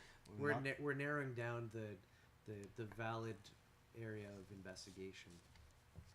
And we're doing this by taking an archetype and just saying the archetype itself isn't expressed specifically, but like that doesn't have a specific shape, but this representation and this representation and this representation and this representation are all what we mean by archetype. Mhm. So when we say the human race, for example, the human species, rather. So, interesting. In that very sentence, you said that, like the sort of like the model can't be pointed to, and that technically addresses the core problem of meaning itself. In the very first thing you started saying, or Mhm. even mentioning, it's like, It has that. look, what I'm pointing to is something that this points to and this points to, but it's not it. Yeah. Right? So you're right up setting apart this difference between the world and what comes in from the senses and what gets represented on top of it Yes, as not exactly. matching. And you said that right off the bat. Exactly. Like you have the archetype, which is this nebulous concept which is captured by something in your mythology by name. So that nebulous that's what Sure, God. the only like whatever human Human, or God. human car table computer. Are we talking about human computer or are we talking about this computer? Are we talking about a calculator or are we talking Right. about Navigating the APS. the language that actually captures this problem specifically for the purpose of capturing this problem? Mm-hmm. Switching context as being the problem. So yeah, the representational nature of it, the inability to use representation to nail down So the archetype. you're saying that the problem of meaning and the problem of reification is solved by sensing the context. Solved is a Let's say, strong but word. follow me, is solved by sensing the context. So in other words, there are more than one context potential to that meaning that you arrived at. And Right. It's like when you get an artifact, which is the result of things happening, and then you can extrapolate the events in terms of, say, political disconcert. You can then try to frame the story of the pot of the artifact in its creator and its movements through being possessed by this person, by that person, by that person, by that person. Those two meanings are very separate. Like a colonist taking that artifact into their museum, right. for example, is not going to be looking at it in the same way Same that way. the potter or the user of the pot had been For using sure. it. And these are, you just mentioned 3 different contexts. And so this is the way to look at our understanding of what an object is, including what is God, what is myself, what is this. It's that And it's you a can, very small you can example. you can put context onto that. There's more than one potentially, and there's an infinite number of contexts, right? That's what we have to admit, basically, is that. And out of the infinity of the contexts that are possible, which ones are even relevant? Right. That's another aspect of the exactly, skill. like, because so many contexts are not relevant even to. So a good example. There's a of kind of root structure that you have to follow. Here's somehow. a good example of irrelevant context, and they happen in politics like all the fucking time.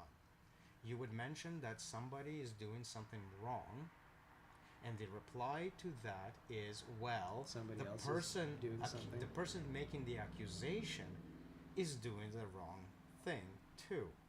It's as if two wrongs make a right kind of deal. It's a Right? valid though. So what? That should be a valid starting point for two discussions. They're two different discussions, Of course. so there should never be conflated. That comment should be skipped, The taken off into its own discussion. The skill is in recognizing that, okay, not untrue, but does not speak to the point being made. Right. So this whataboutism is a Ideally, logical fallacy. ideally, you would have to say, let's talk about this somewhere else, or the platform should make it very easy to thread off, So- which that doesn't really happen. Right? Exactly. Like the typical example you can have, like contemporary times, is Russia is doing wrong because X. What about the USA, who is doing exact X here? Well, the answer is that isn't that this excuses that. It's that this needs to be resolved, Well, and now hold on. that needs to be resolved. That needs to be the response, because if not, then it seems like there's a partisanism. Not resolved, acknowledged. It can be acknowledged without. But I don't mean resolved. Without detracting But from the way you said it, I would say, Yeah. that's resolved. Like, let's So- talk about that, and then that's valid. Let's No. open a thread over here. Yeah, keep that thread open, sure, but don't fucking dare to use that thread as a blocker. One for this investigation shouldn't be derailed By because that. of comments like that. thread. Yeah, for sure. exactly. yeah. Like that's the kind of That's stuff I'm talking logical. about. And You'd think. in classical forum systems and all that, Reddit and all this, you would find that discussions get heavily derailed by comments like that being upvoted. It's called. It has its own. Whataboutism, yeah, I know. It's its own name. As a response, it's like, well, this is also happening here, but instead And of it's a mainstay of being Russian- along party lines, it's like it's always, oh well, the left did something. Oh, what about the right did it over here? Instead of that, it, like you'd think it No, should be solve the left, solve the right. It's not what about. It's Right. solve this But and that. It's a valid observation, I think, that you do end up having people pushing one or the other side more often than not, than who are like the ones who actually want to. So Hey, I don't think the law should be broken. They broke it. These people also broke it. Let's investigate. Let's just investigate. Throw the cards on the table. So when you Right? when you come down to it, when you come to asking a person like me or you, what side could we possibly be on? Isn't like your entire instinct is to say they're both fucked up? Right. Well, then, I mean, Like they're not. Yeah. Neither There's of them even- are doing anything right. that conversation should happen. It's often difficult and leads to, well, if I'm left and you said that, now you must be leaning right. Or if Right. I'm right and you said that, oh, you must be leaning left somehow. And meanwhile, we always struggle against this fucking point in that we can't. I can't identify with either because they're both really fucked kind of- up fundamentally. Interestingly, though, we've discussed many times in the past where there's kind of this theme of that neither the left nor the right goes far enough. They all sell out and get corrupt and everything. We're kind of like both extreme left and extreme right. Well, this is why. In a way, it's not centrism. But it's Well, not yeah, no. extremism either. No, centrism is just But it's a bunch of what do you call it?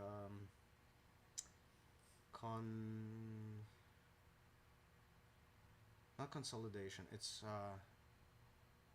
not sacrifice. Fuck, what's the word I'm looking for? Reconcile. Reconcile. No. Attempted There's no reconciles. reconciliation. It's like giving up. It's selling out. It's basically like compromise. It's a compromised position to a Right. T.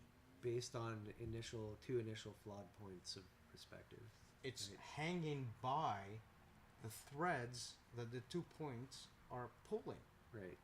So it's not its own position. It's just a fucking Right.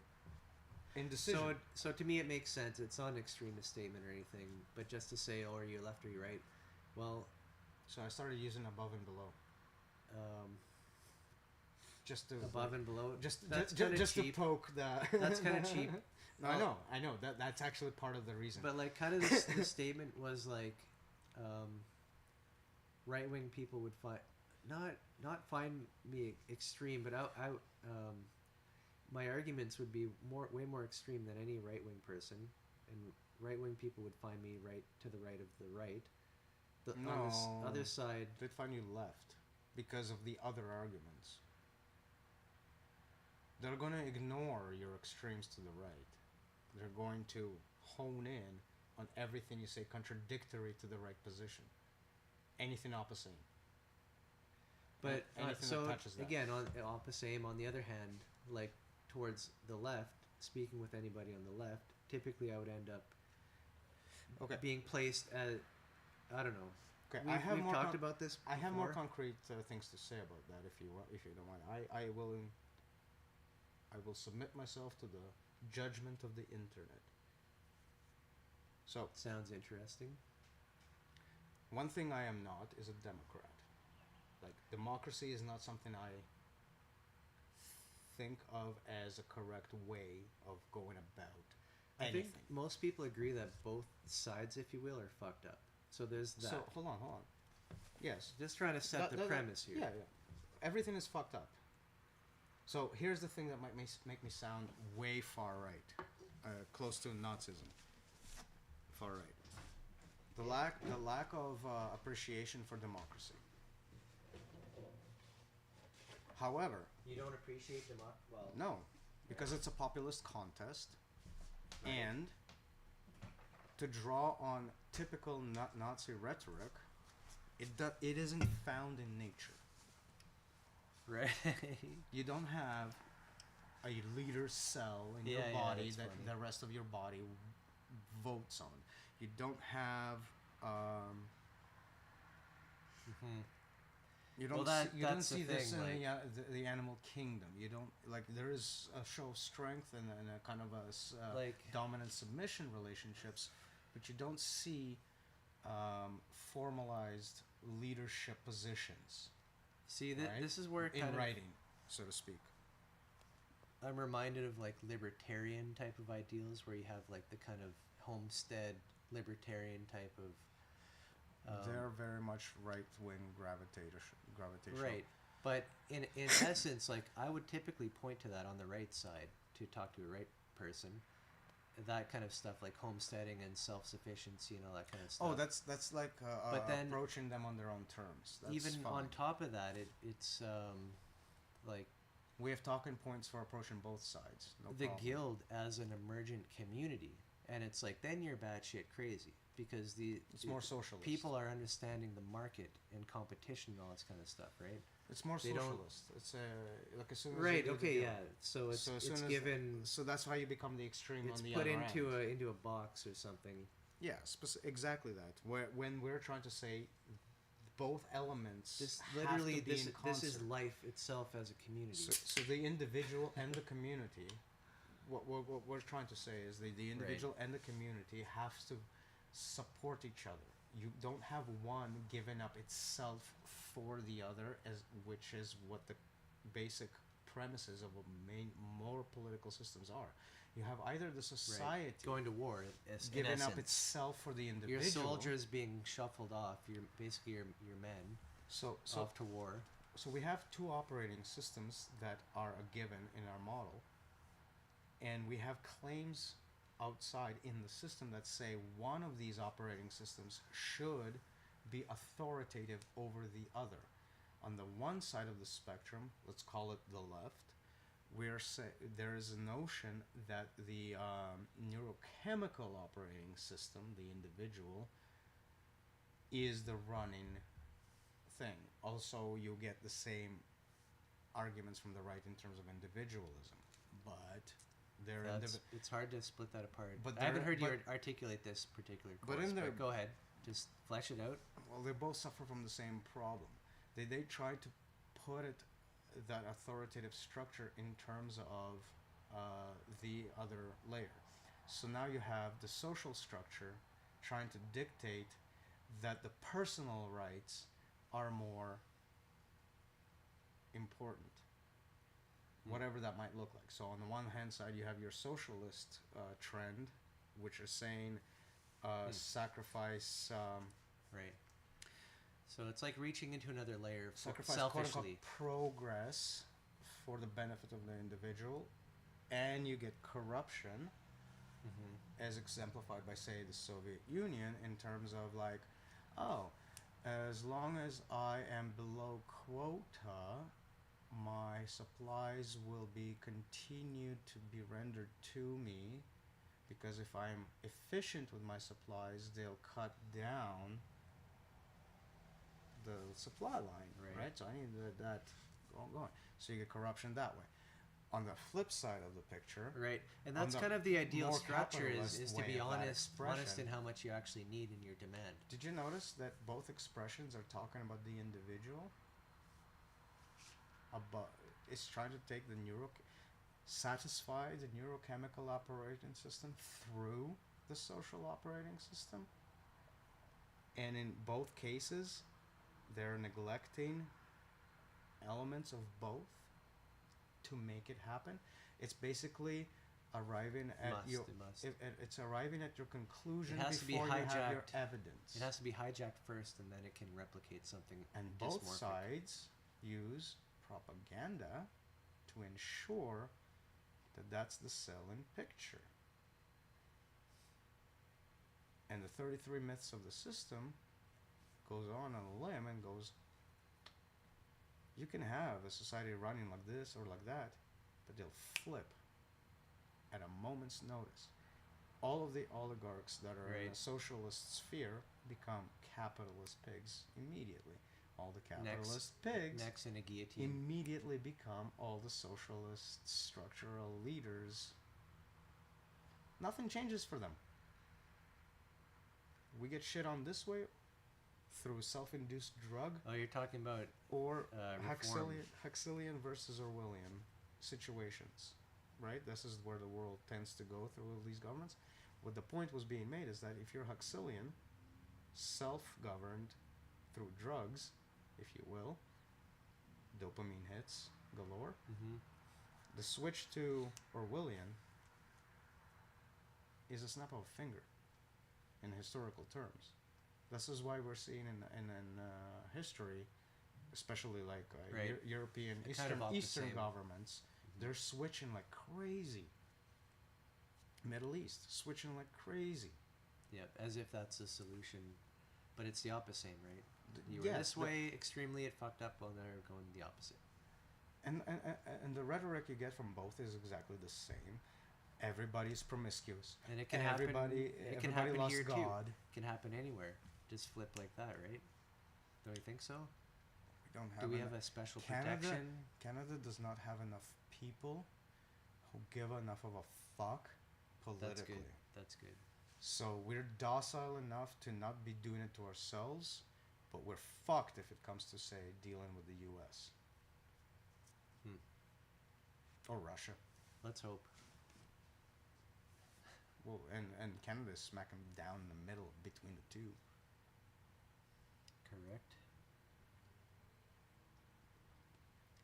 Very correct. I refuse to use that as fear. I have heard that in North America you had nuclear detonation drills of like hiding under your desk. Good luck. What, in the like in the 50s and 60s or? Oh no, it went. When was it? 60s, 70s, 80s. Yeah. You grew up here. How many psyops? But you're acting like I did under the no, desk drills. No. We didn't. I came. You said like you experienced. No. North Americans. North Americans, like people who were born specifically in the U.S., who dealt with the Cold War more We're gonna directly. get into like a mask debate now. No. I was. Should you go under your desk, or does it really matter? If What a amuses fucking me nuke is about that blasting? is that in the U.S. you had nuclear bomb attack drills. In the USSR, nobody was told anything. Yeah, you'll be fine. Not just you'll be fine. There's nothing that to report on over here, so there's a black hole. Nobody got the news.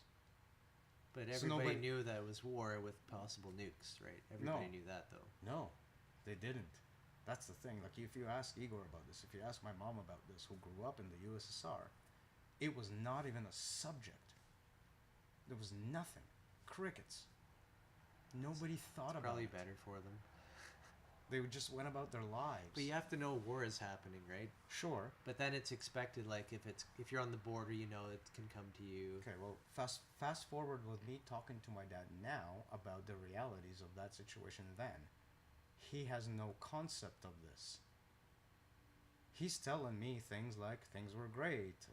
We got whatever social security that we got. Blah blah blah blah blah. Yeah. And I'm like going, holy fuck. Do you like not realize there's a underlying story behind all of that shit that Well, another thing, They don't know. either system, all these systems, like it's all and the story that we're told is slanted in one way. like a lurching towards capitalism itself, if you will. Oh, well, that's the mythology of the system. Progress. Right. This is the way it has to be. This is the only way it can be. Right. So This yeah. is the only course it logical took- end result. Of course, it took over of the world. all of that. At least now we can talk about it. The only difference between the system now and a couple of hundred years ago is the technical arm of the system grew exponentially. It serves the exact same archaic elements to facilitate It itself. makes me wonder, like, how much technology is retarded from the public, because, like, We understandings and control systems and all this kind of stuff, like information for warfare, thousands of years, psychological we thought operation, a plow was the pinnacle of achievement, or the wheel. or the wheel, or any of those fucking fundamentally simple things that just appear in nature anyway. But it's ultimately like the understanding of human organization itself. Our apprehension of the value of technology is okay. Do you see what's happening with AI right now and how people are getting all No. worked up over No, tell it? me. I'm worked up. I don't know why though. And do you see me constantly shitting on it because it's got so many limitations and I keep breaking Yeah, I've it? encountered them too. We've talked. So, that's the same thing that's happening. It's like you have this excitement level The solution, yes. to things that don't exist, and then you have the real actual limitations of the technology people going like, fuck, you can't do this with that. It's just not gonna fucking work. And everyone on the other side is like, you'd be such a Debbie Downer. Yeah. Debbie Downer. And I mean, like, as Debbie Downer is like, hey, wait a minute, pumping a bunch of fucking chemicals into a river might not be such a good thing for the ecology. Yeah, that's a Debbie No, I'm talking about your fucking waste. Asshole. You gotta call him asshole after that. Too. What you call coming out your anus. Or, more appropriately, your rectum. Right? I think It was your renamed. rectum should be a term It got renamed. in Futurama. Didn't it? Yeah. To avert scandals. What did they name it to? Your rectum! You're right. Which is even better because it has two meanings. You Yeah. wrecked them. Of course. Rectum? Hardly knew him.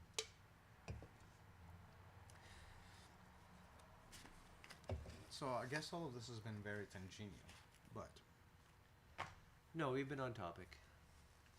Actually. if we keep in mind that the whole purpose of creating the computer language that is isomorphic with the APS language and is a representation of it is to do one of the a couple of things. Point to a horizon, because archetypical stuff lives in the memeplex, Right. and it's very nebulous. Sure. And this is setting up the heaven earth dichotomy off the bat, the in, the out. To give an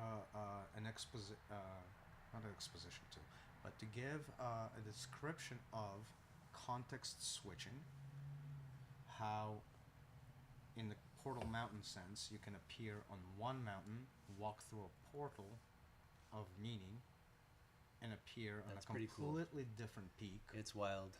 or the same peak composed of very different mountain layers, even Hmm.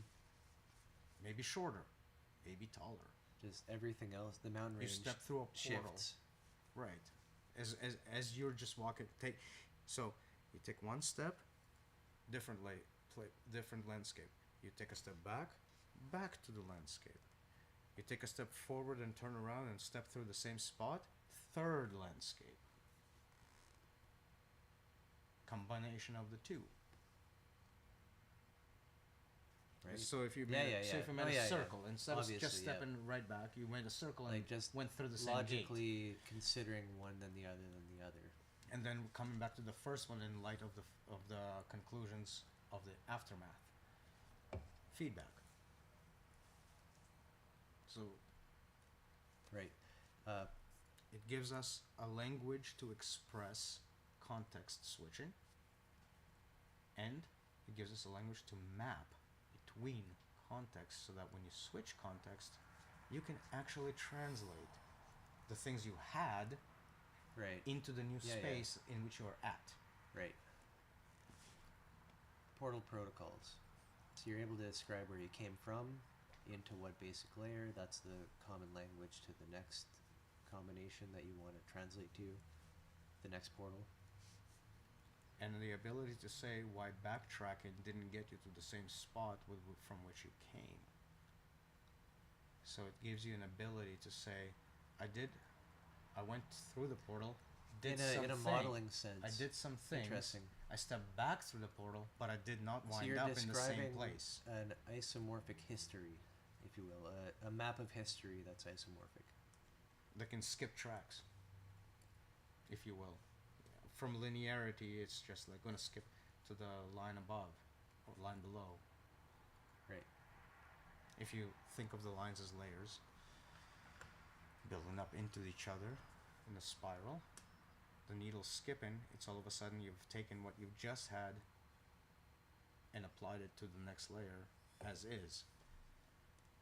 So you worked on your patterning into your signals, and then you just wholesale uploaded whatever that pattern is, as if without that upper layer even knowing what the fuck that is, and it just works. You just decided to go back there, sort of. This is where we're starting to get the idea for needing the skill, Mhm.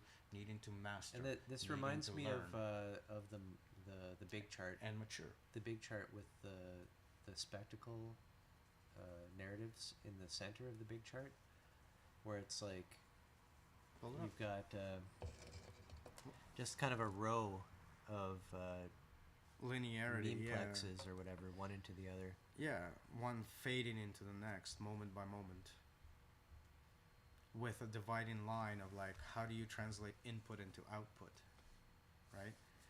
And so when you have that motion, input got to be output, you have a moment. Because that's the transitionary stuff. Stuff is Right. moved in space. But interestingly, it's like no matter what, your mind is going to somehow make sense of. You're just going to land in a new context and go from there. It It's has like to. you've been bootstrapped into it. It has to do sort with of. the fact that the entire linear boxes of moments are condensed into moments representing the dream. Right? The dream appears in the moment, not the other way around. It's not like there's a dream that spits moment by moment by moment by moment as it's running course. It's the other way around. You say you have a moment that fades into another moment, that fades into another moment. Right. But what is that past moment in the next moment? Oh, it's the condensed articulation of all these moments strung together as a dream. So you can pick out moments of the dream in the moment. Self-referential again, which you can't really escape. So yeah, you take that line of boxes, right, with heavy lines The between spectacle. them, and squeeze them into one single square, the beginning square. So pretend for a moment that each time you have this kind of line, it acts as the past. Like this whole thing, for each new line, acts Right. as this square. Right. And those narrative chains could be of varying sizes over varying times, but they become condensed into that to be referenced as a chunk, right? To be Yes. used later. Yes. So this is the chunk and that space. that chunking is the other element that makes time fly by. Because if you only have big chunks and you have a few chunks and you spend a lot of time in each, you're going to feel like I've only been in 3 moments and so much time has passed. Right. Right? But when you go down the layers as to how it's been chunked and you've done the meditative If you stuff, want to while you're doing it. It was this, it was that, it was the Right. other thing, it was there. Of course, so much time has passed. So much things have happened. That much time did pass and didn't realize it. And so you But were- at the same time, you could have done it more mindfully if you wanted to, and really broken down what you're doing in every moment, and just really paid attention to the feedback. And I say this from my own experience. this is to be pointed to. I've been able to reverse the feeling of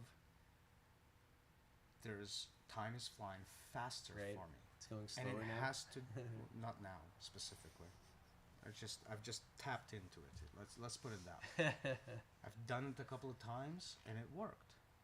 I didn't Right. stick to it as a habit, but the no. actual idea of it yields the kind of Well, results I'm talking about. We have to in that- recognize that, in that- breaking down of crusty ideas of what reality is. When you break your time moment by moment, there are just that many more moments to occupy the same space Right. and time. If you want to.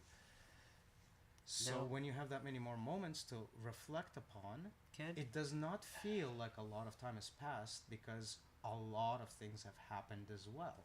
But if you're in the chunking space, you have like your 1 or 2 moments and you've spent the entire time Right. there. So of course time has passed so fast with you doing nothing. You kind of like executed a program that had many subroutines that just went on doing that. That you didn't pay any attention to. Right. You You were were literally just reiterating You the were same. waiting. You were waiting until it was your done signal came up. So you have a period of boredom and Right. not having any time Tragedy. because that time has been used up by Mm-hmm. that one moment. And It because can be tough though at the same and time moments- to do work like menial work, factory work. and the way that we kind of the stuff. way we describe moments, they appear as static, right? Like unmoving elements, like picture by picture by picture by picture that create the full motion picture after the fact, right? So if you're spending your time in 2 moments, like say you're spending your whole day in one moment, which is Right, your fundamentally job. static to Moment you. called job. So the next day you wake up, it's as if the whole day is gone. I have Because a, only I have one a choice to get ready because for a there's job, only one moment in it. or I can fuck off. Get ready But if for a you job. spend your time- Okay. But if you spend your time meditating, breaking down the Right. chunking, You've Yeah, gone yeah. through so many moments, so you spend your time on this moment, on that moment, on this moment, Yeah. on that moment. It's This all becomes accounted for, this and that isn't feeling there goes away. this is a protocol for participation, is it not? Because I think anybody should be able to do that. I feel like Yes, without realizing it, but then the more they understand what they're seeing when they do that, something would happen. Once it clicks that all of those chunked moments are just those moments, Right. that's membership. Because you've found that any moment of boredom or something like that is just your mind on autopilot, which it's running a chunk, and that chunk can be Repetitive. it can be observed in the background, so you can have more processes looking at what's happening, right? And just kind of I'm trying to hit on the way it's perceived when you're not recognizing it. So it feels like you're spending your time on a thought over and over and over again, and you're spending Right. your time willfully, but at the same time you haven't moved at all. And so when you, like, say, wake up the next day, it's as if you've done nothing. Like the needle never moved. I get it, yeah. With the breakdown, which is what you're That's talking what- about, right. you can see the needle moving through that moment by going through this moment, that moment, the next moment that So, like, formulated it. At the root of it, is this a manifestation of the problem, capital P problem? Part of Is it. that people go into autopilot? So And- the problem being the problem of counting. When you're habituated to chunk Yes, everything into a correct. number, So counting more likely- enables this to be completely shelved off to, am I done? Is a 1 being returned, or a 0, I'm not done yet? and So also it's like, that's it. preferencing the chunked version. Do you remember telling me in our youth? I don't remember how I arrived at my idea. It's just that I remember that I arrived at it, and now I just use it. You said something to that effect to me. That stuck with me, Sounds typical, obviously. yeah. And if you think about it, that's exactly Brings how me the back. system wants to operate, so that you Mhm. forget the details, Right. and then that timing issue becomes our normal experience, and we're like, isn't that cool? How time flies by. Meanwhile, it's a sign of our lack of maturing into our elder version of our being, in which Agree. we're still like, in the Christ sense, childlike, as in adaptive, as in able to be polymorphic and engaging This with is the kind of context. ideal that we're talking about to follow, right? So As an archetype. So when I say our maturation is stunted, I'm talking about we are being taught how to habituate into one context provided through the system. So it's not a conspiracy theory because the system itself is so disjointed and disconnected, but it is on the same level as a conspiracy theory in that the even your thoughts are hijacked by a systemic process that is extrinsic to you. Right. That much is true. So it's like a conspiracy theory. However, the system isn't capable of manifesting itself as a single entity due to obfuscation. So we're stuck on relying on stupidity And- rather than malice. Now, I want to add something to that. I think that when your ideology, quote unquote, points to a truth, there becomes a certain self-referential power to those models. When your ideology is ultimately the other way, in other words, like self-serving, It just becomes charlatanism via market, providing reward and Well, it is punishment, market. transactional. Like, I wouldn't point to market as being a separate entity. I would say that activity is what market is. It's the transactional ego dashboard-like behavior, Right. in which you press a button, you expect a result. And With that, Not to mention that this is an exact example of what instant gratification looks like. You press a button, you expect the result. Why, why is it that in our education and our ability to habituate to the world are we taught to expect results from algorithms to be instant when the rest of the world is stuck in a growing state, which we must learn to Interesting. cultivate Yeah, instead? yeah, like the asynchronous type of Plants, development. children, pets, Mhm. everything to do with actual living is grown, time consuming, very involved, and Mhm. very like road based versus result Right. based. So your language needs to be able to pick up context and time and be scheduled. Scheduled waiting, like be able to wait for stuff to happen. The end of the path is the goal, but once you're at the goal, you're not longer walking the path. The entire framework of Buddhism is the path. The entire framework of Portal Mountain is the path. Yes, there is the inner chamber, but you don't get there without the path. And the only reason you don't have a path anymore is because whatever direction you're taking, it's that path. It's by definition. So it doesn't matter anymore. So you drop the nomenclature. Right? Mystical sounding. So there is that kind of continuation to it in the same the way you instinctually think, like you never finish walking the path, but there is a finish point. But that finish point isn't what you Well, think of like the ending point. It's like I it's all the path. in this way, I think we're trying to say what anybody would like to say is that there there is such thing as maturity. There is such thing as growth and human development. All these kind of ideals. It does it, and it in fact it's regular. Maturity isn't We can the describe state. it.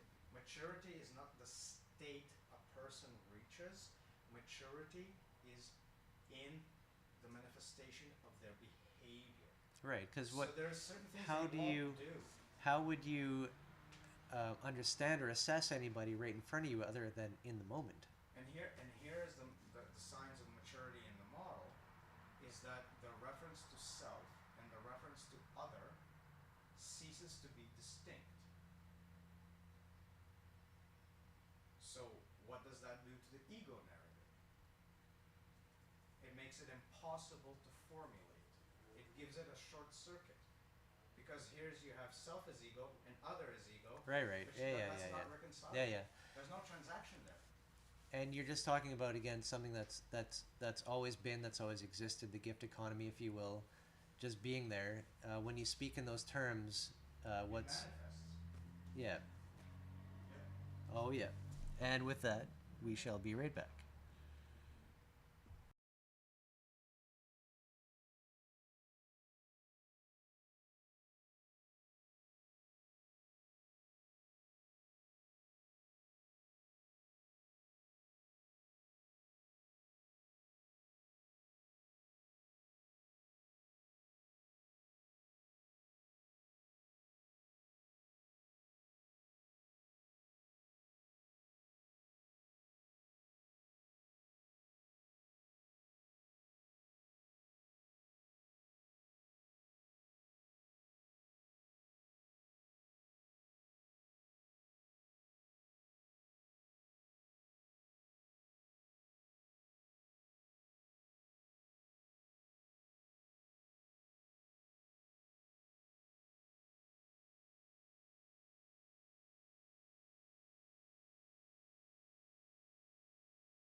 back to business. Of course. Sorry, guys, we forgot about you.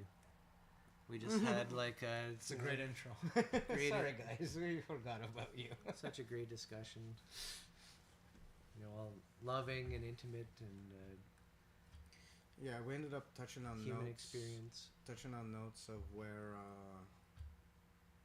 I'm not gonna guess it's everywhere, but I do think that the more systemic the social setting is, Oh, Bushwitz were. in terms of like Sorry, apologies. I can hardly pronounce your name, but somebody did chat today. Wasn't expecting that. Where's my chat? Sorry, go on. yeah, like Here it is. Volume soft. when it comes to men, It in might have been more- low on volume, but I thought I tested it. I think it's okay. So when it comes to men, in the more Thanks for that, though. Appreciate you, buddy, for chiming in, for saying hi. Carry on. May I start? Go ahead. One of these times, you will. Yeah. So when it comes to men and a more systemic society, so we're not talking about necessarily more technologically advanced first world, but Oh, it's loud. a society that is more governed by social rules than individual whims, as it were. So we're talking about third world as well, across the spectrum. You do have a tendency of men being relegated to workhorses. I say Muscle mass proximity. I was going to use that phrasing. I was trying to inject it. It's got to do with the fact that testosterone is one of the more valuable, if not the most valuable, commodities in this market. So either having muscle mass or being in close proximity to it is very beneficial for surviving within the system's parameters. Right. It's not to say that this is the best way to live. It's very It's productive, a though. comment. It's interesting. Productive, Right. extrinsically, Yeah, not yeah. towards the Obviously. participants. It's interesting how it right away kind of pits man against woman. Like, as in, By extension, children. the woman suddenly just is relegated to this gift economy type area, whereas the emergent market economy Which is fed by the male. So the gift economy becomes valueless, and on top of that, you have child labor.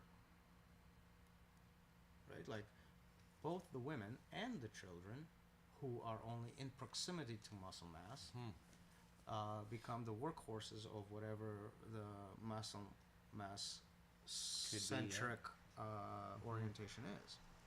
So we're seeing this develop right away from the agricultural revolution, but every single revolution that followed follows the same trend of appealing to pure energy output. Right or wrong, that's the key. Quantification. That's the key here. Or quantifying into a market. It isn't to paint the male gender as if we were the workhorse of the civilization, so much as some of our incel friends would like to indicate towards this situation, but rather, all of that work is simply male-centric for male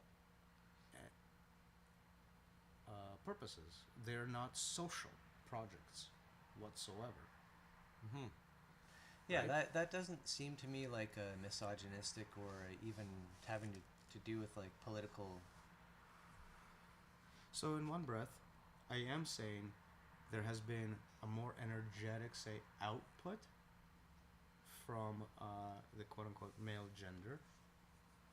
However, the direction this output took has not been tempered enough by every single other element of humanity that there is, which we relegate to feminism.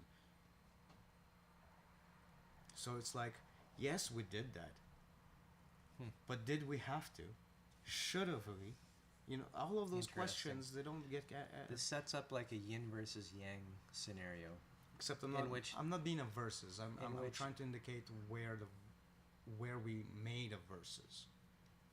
Right, we're just It does- we're it doesn't modeling need it. to, it doesn't need to be there. We're just articulating models.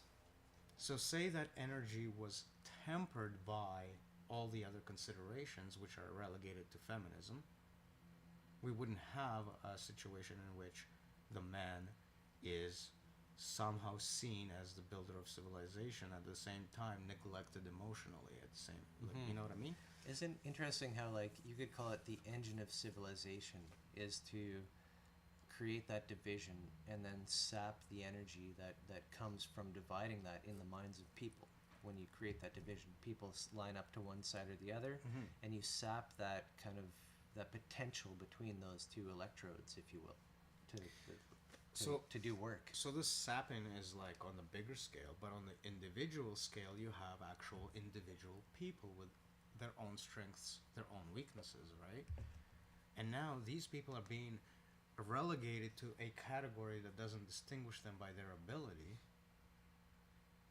but by the biology they present to the system itself that says, you're weaker, you're stronger, you're weaker, you're stronger, you're a child, you can't do this, you're a woman, you can't do this, you're a man, you have to do this, or you're a man, get out of the kitchen, you're a woman, make a scent. Like, all of these little things that start to make it into the overall social structure don't reflect the people within it at all.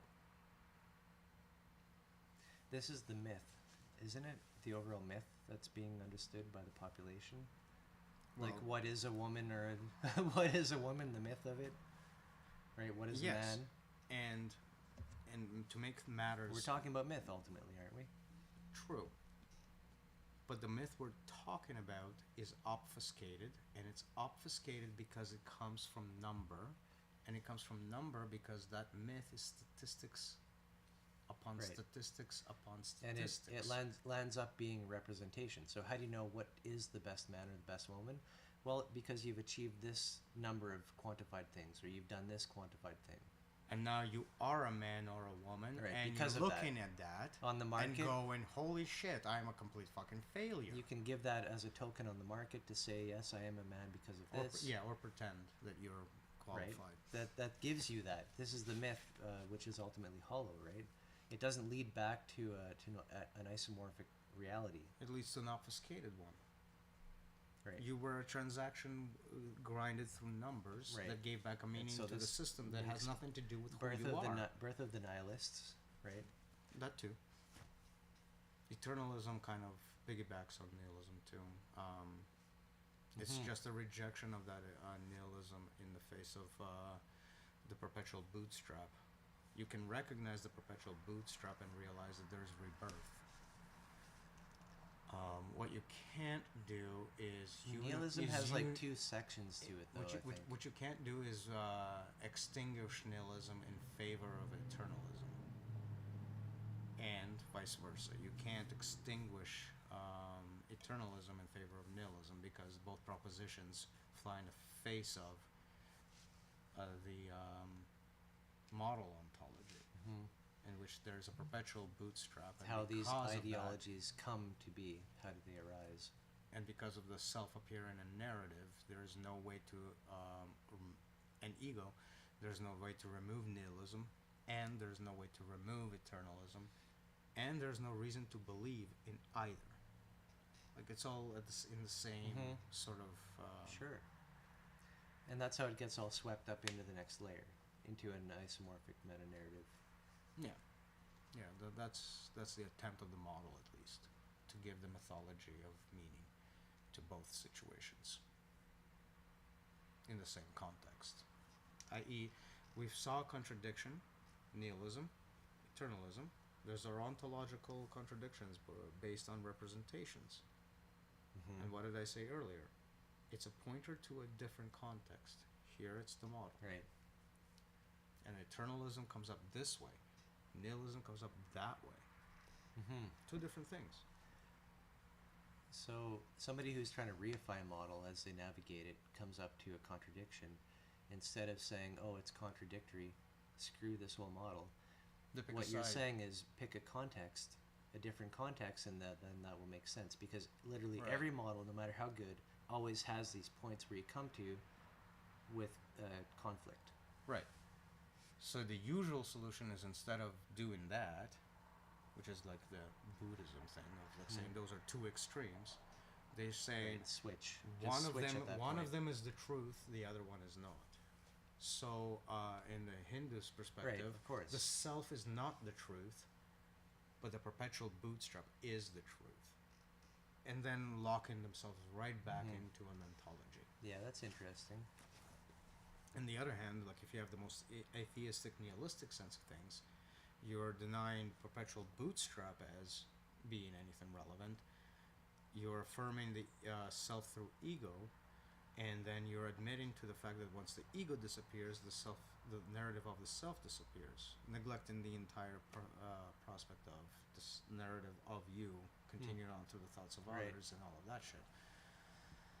Not modeling something that we all intuit, that we have some kind of resonant effect on the world around us. Right. In Whether our we're life. here or not. In our life, there is a real effect. Pardon? It's the same effect that you have when you step outside the room. You're not there anymore. And yet, whatever you said, and that has a continuity. The way that people feel about you. Like, when you leave your mother's house, does she cease to have a son? Right? Like, this kind of thinking. It doesn't... Just the moment has changed, sure, and the circumstances have changed, sure. Right. And you've disappeared from her senses, sure. But there's a you in her dream. That you in her dream causes and has causes, has effects. Sometimes you'll say a word to her over the phone that will modify the picture of you in her mind. Right. And that will have causes, which will have effects. Of course. And her life will be still Right. determined by your presence. Mm-hmm. So, did you really leave? Well, that's what, like, here's why you don't really hang on to reality. Did you really leave? Is a stupid fucking question. Stupid, I don't mean like you're mentally stupid. I mean on the spectrum of stupidity. It asks the very wrong question. An ontological question. Which doesn't actually reflect anything in the model. It neglects it. Right. Just observe what's happening, and you will see. It's the very same neglect that rises to the soul level. That's the neglect. These even like most intimate questions, small as they may sound, every time those are neglected, that's the buildup of the neglect in this of what we call soul. Subtle. As always. Now you can become your own charlatan by having beliefs and feed that neglect further by adopting whatever religion that justifies the system, that keeps you transactional, ego through, like, Rewarded. if I obey these rules, if I avoid these situations, victim blaming, all of that crap. It's interesting how any system is vulnerable to charlatanism Representa- through mimicry of the representation. Not so many, not the system so much as its representation, because a representation by definition is a bunch of symbols manipulated by a bunch of rules. But if you're clever, you can set up the rules in such a way that the symbols are manipulated in this way, that way, the other way. That's the extent of the charlatan. The master, on the other hand, will use the exact same skill, but not to point to their own end goals, but back to the shunting, the symbol shunting system itself. Yeah. To say, A self. dude, this is what's happening. A self-reference, once again. And that's... Can I mention what makes a sufficiently complex system contradictory by definition? Fine. So, Okay. So within the system of sufficient complexity, and we're talking about formal systems where you have rules to manipulate symbols, if you have the sufficient complexity that I'm referring to, you can create a statement within the system to the effect of, I do not exist. Right? Now, the interesting bit about this statement is that you will not arrive at it by manipulating symbols based on your axiom, the initial axioms, Yeah. to arrive at that conclusion. It's a top-down assertion, which The, is true in the system, but can't be proven And from, the from other thing, underneath. yeah, and the contradictory thing is that this very representation of that statement does in fact exist in the system. So here's the contradiction. It is making a statement about its own non-existence in the system, which is in effect true. You cannot arrive at it through the system, while at the same time existing in the system by being expressed by the system by figuring out how to word So you're it. saying the statement itself, as a protocol existing in the system, is telling a lie. unprovable but true. It's telling a lie about the system. In the same way, the reference to self materializes in the same way. I exist in the system. Again, a statement you cannot arrive at by just manipulating symbols from axioms, Right. but you can write it within the system. And by writing it, it becomes true. Much like by writing the other one, it becomes false. Just by writing it itself, like being expressed within the system. So you have this weird situation where you have a system that says two things. I exist, I do not exist. And there you arrive at the very contradiction of it, the system itself. Both can never be proven within its own chunk domain, if you will. It has nothing to do with Statements. the layers out of which it emerges. Yeah. In its own language, it can't be proven or not. So, a number of things. Absolutely landing in contradiction land. And, moreover, landing in self-reference. You cannot outmaneuver the self-referential nature of the system saying I. So once your formal system is complex enough, it will have statements that begin with the word I. Right? Because That's the self-reference. Yeah. No, you're right, and that's good to point to. And then we have the quine, and then we have all of that built up top of that. But that's the fundamental truthism, if you will. Like, if truth is our own term. It's it seems to me to relate to the idea of the bootstrap, eternal bootstrap, Don't roll too tight. the eternal bootstrap. Just this is what arises. Well, within that, if you look at it as a more nebulous thing that gives rises to stacks, you will have an I stack, of different complexities with different But I mean- manifestations of self-reference. This happens because we are a replicating species, I guess, right? Like Bound there to are the, many of us. There's the bound to social. the replication process. So you Yes. see others, therefore you must differentiate between outside and inside. I see thinking as an extension of replication. I see movement as an extension of replication. So, like, you know how in math you can draw a curve or whatever based on the formula, and the curve is based on the changes in the x value. Right? So, if you take x value to be moment to moment to moment to moment,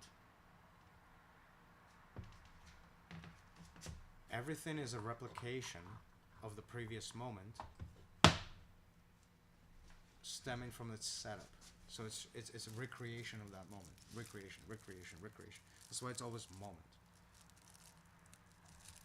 Cool. I'm not talking about like physics where we're just recreating the same thing over and over and neglecting the outcome of a reaction. But of course, It's more like chain reaction. Because the circumstances are this to right now, they are that, then they are that, then they are that, then. But do we change what atoms are? Do we change what electrons are? Do we change? Do you know what I mean? Like the more stable elements of the interaction? Or do they just propagate through and take on different roles and different configurations to plug into different places? mm-hmm. Right? The smoothness, the openness. We keep coming back to that theme. Right? It's a Well, very hard thing to point to, I guess. well, I think it's hard to point to because it's been so hijacked by Nazism that any Oh, like the idea of nature and natural. the idea of like relating back to nature has to take on this Right. very strict social form, which is not what I'm saying here. There is that same ideal in the sense of, say, there No. cannot be a leader cell. There cannot be. This comes back to the rightist extremism, I think, because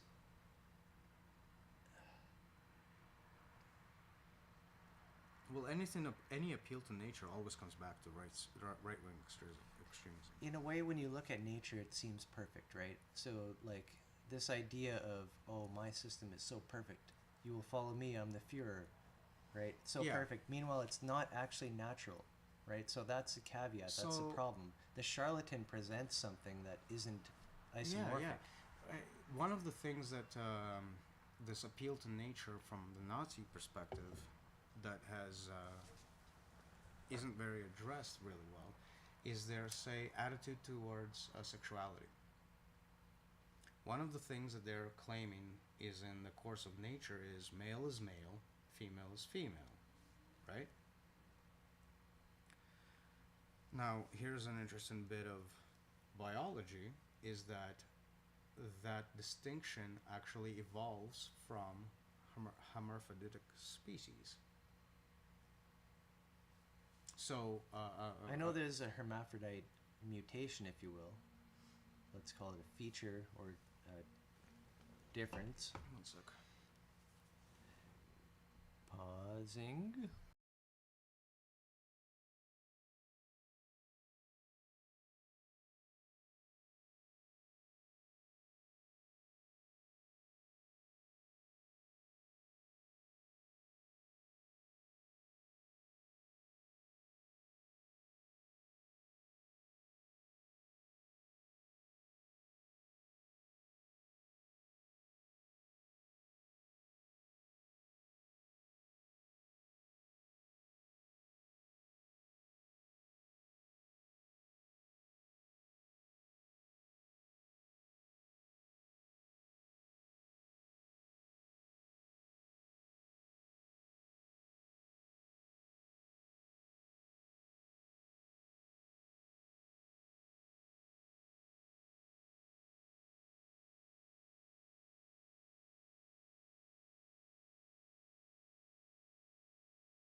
All right, so where apologize for that. I don't remember where we were, but at any rate, you got a call. We took a pause, and honestly, we have about 5 minutes left in the typical. I like to keep it under 4 hours, if you can call that a respect to the viewer, but also because the transcription service, Yeah. doesn't like longer than that, which I'm sure is just a temporary. People will laugh at me in the future for that kind of comment, but it is what it is. And we've just tried to aim for at 4 hours. That's our time window. That's always been. I think we're We went wild tonight. Different conversations, different aspects, all kinds of stuff. yeah, I think we went more into like why we get stuck in our little Like good worlds. fundamentals today. That's what I feel. Like there's a lot of explanation of the fundamentals. Like if you incorporate the whole reward punishment situation into what we just said, and how it is so much less to the benefit of the market system to reward any kind of self-reflection and any kind of It work, feels like an work escape, to do an with escape this of stuff. capturable energy, right? Yeah. It's getting away. Especially if you put that concept next to muscle mass proximity, like you have all this energy to extract, right? Like if you make that person feel This is like they're the- wasting their time. This is the market myth, right? Yeah. It's a field of unlimited energy of people, human as batteries, to just work, do stuff for you, right? Just manage it. And the funny thing about the implication of for you is that the person doing the person is for is just next in the chain of doing work for you, and then that person is doing work for you. Even the person at the top is bound to doing the work for their investors and whatever Owner. and whatever. Mhm. Like Elon Musk, for example, my favorite subject to ridicule. Of late. Do you really think he has choice in the way he speaks? And we paste him as like Kim Jong Un, does he have a choice in the what way he was speaks, the- or is he gonna get assassinated first chance if he speaks differently? well, Or is right. Elon Musk gonna We be haven't eliminated we haven't first passed chance? Elon Musk first and all that, but yeah, that's But if he doesn't tout the line, he doesn't need to be a mouthpiece. If he doesn't need to be a mouthpiece, he's not gonna be a mouthpiece. right. But like I think what we were saying is like the system depends on callousness. Let's say in Musk's situation. Yes. Right. It raises Just the callus. fully understanding the system, Habituates into yet callousness. exploiting it anyways, right? Well, how That's- can you exploit it if you don't understand it? Exactly, right? And But so it's- this is the spectrum of hostility, if you will, right? But yeah, it's interesting to make a distinction between, I guess, most people who you would say participating in different various things. Which have no means. They work on borrowed means, right? Indebted. Try and find hence believing in the find system. their material salvation to retire with money, to not end up life grinding against the teeth. And you know what? of If capital. you grind enough people underneath you, you can achieve that. I Right. know I'm on the way. But it's a tooth operation all the way, and Between you and mean, I, with all the possessions that we have we not ground some people to death just by having these fucking possessions? statistically, yeah. I mean, I have a laptop, a phone. I wonder where the cobalt came from. For the battery. It's in there. Right, man. Yeah, and this is one of the first things that kind of hit me when I had my own personal kind of spiritual rebirth experience, if you will, was that visceral You hit the bootstrap. feeling like there's so much suffering in the world, I can't even believe it. And that kind of like, I feel like it propelled me so much But at the same time, I so much understood the depression of the world to just get caught down. Like I'm being economically eliminated just through like economic means, through central banking and all these like systems and how they're set up. It's interesting that Fiat when currencies. I first realized my own suffering was actually through the words of the Buddha, and it was about attachment to things, and the way it was phrased in general was like, when you're young, you're holding on to youth. When you're healthy, you're holding on to health. Like those kinds of things. Oh look, he's formed another attachment. And it's like, you think about it for a while, and it's like, yeah, Mm-hmm. those are generally the only concerns I have, and yet they're just not going to be there later. Meta understanding, I just- guess. Not going to. Things rise and fall. They rise and fall. Because once the youth is gone, what am I going to do about it? Once the health is gone, what am I really going to do about it? Right. And that's everybody, even old people, have to deal with that. Especially old people in your lives, which we no longer talk to. But they understand, like,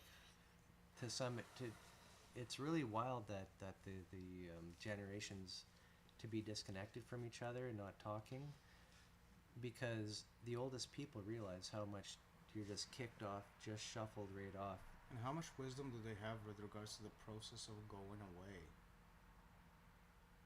Which is something we go through without realizing we have to go through all this Right. time, because Often, we right. deny Often. ourselves the idea that we need to go away. It's pretty rare to really think about it, give it some thought, and recurring thought, and think about it a lot.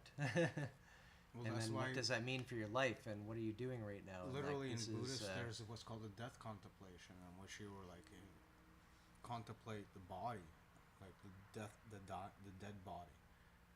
Then Right. the next phase of death, As a meditation, the bloating, the blue, disgusting swelling Right. that occurs. Then the rotting away and there's a meme bursting, of it, of course. and then the skeleton, Skeletons. and then the powder. Mm-hmm. Right. Not even the hardest parts of you remain. To think about it, and like that kind of may serve as a grounding for deeper understanding of the world, just by contemplating But your the own. system would have your you own. believe If you it's- believe in rationality and regular physics and all this the stuff, system would have you believe rationally that this is about self-mortification, or what does infatuation. mortification mean? Mortification. Obsession. Damage, self-damage.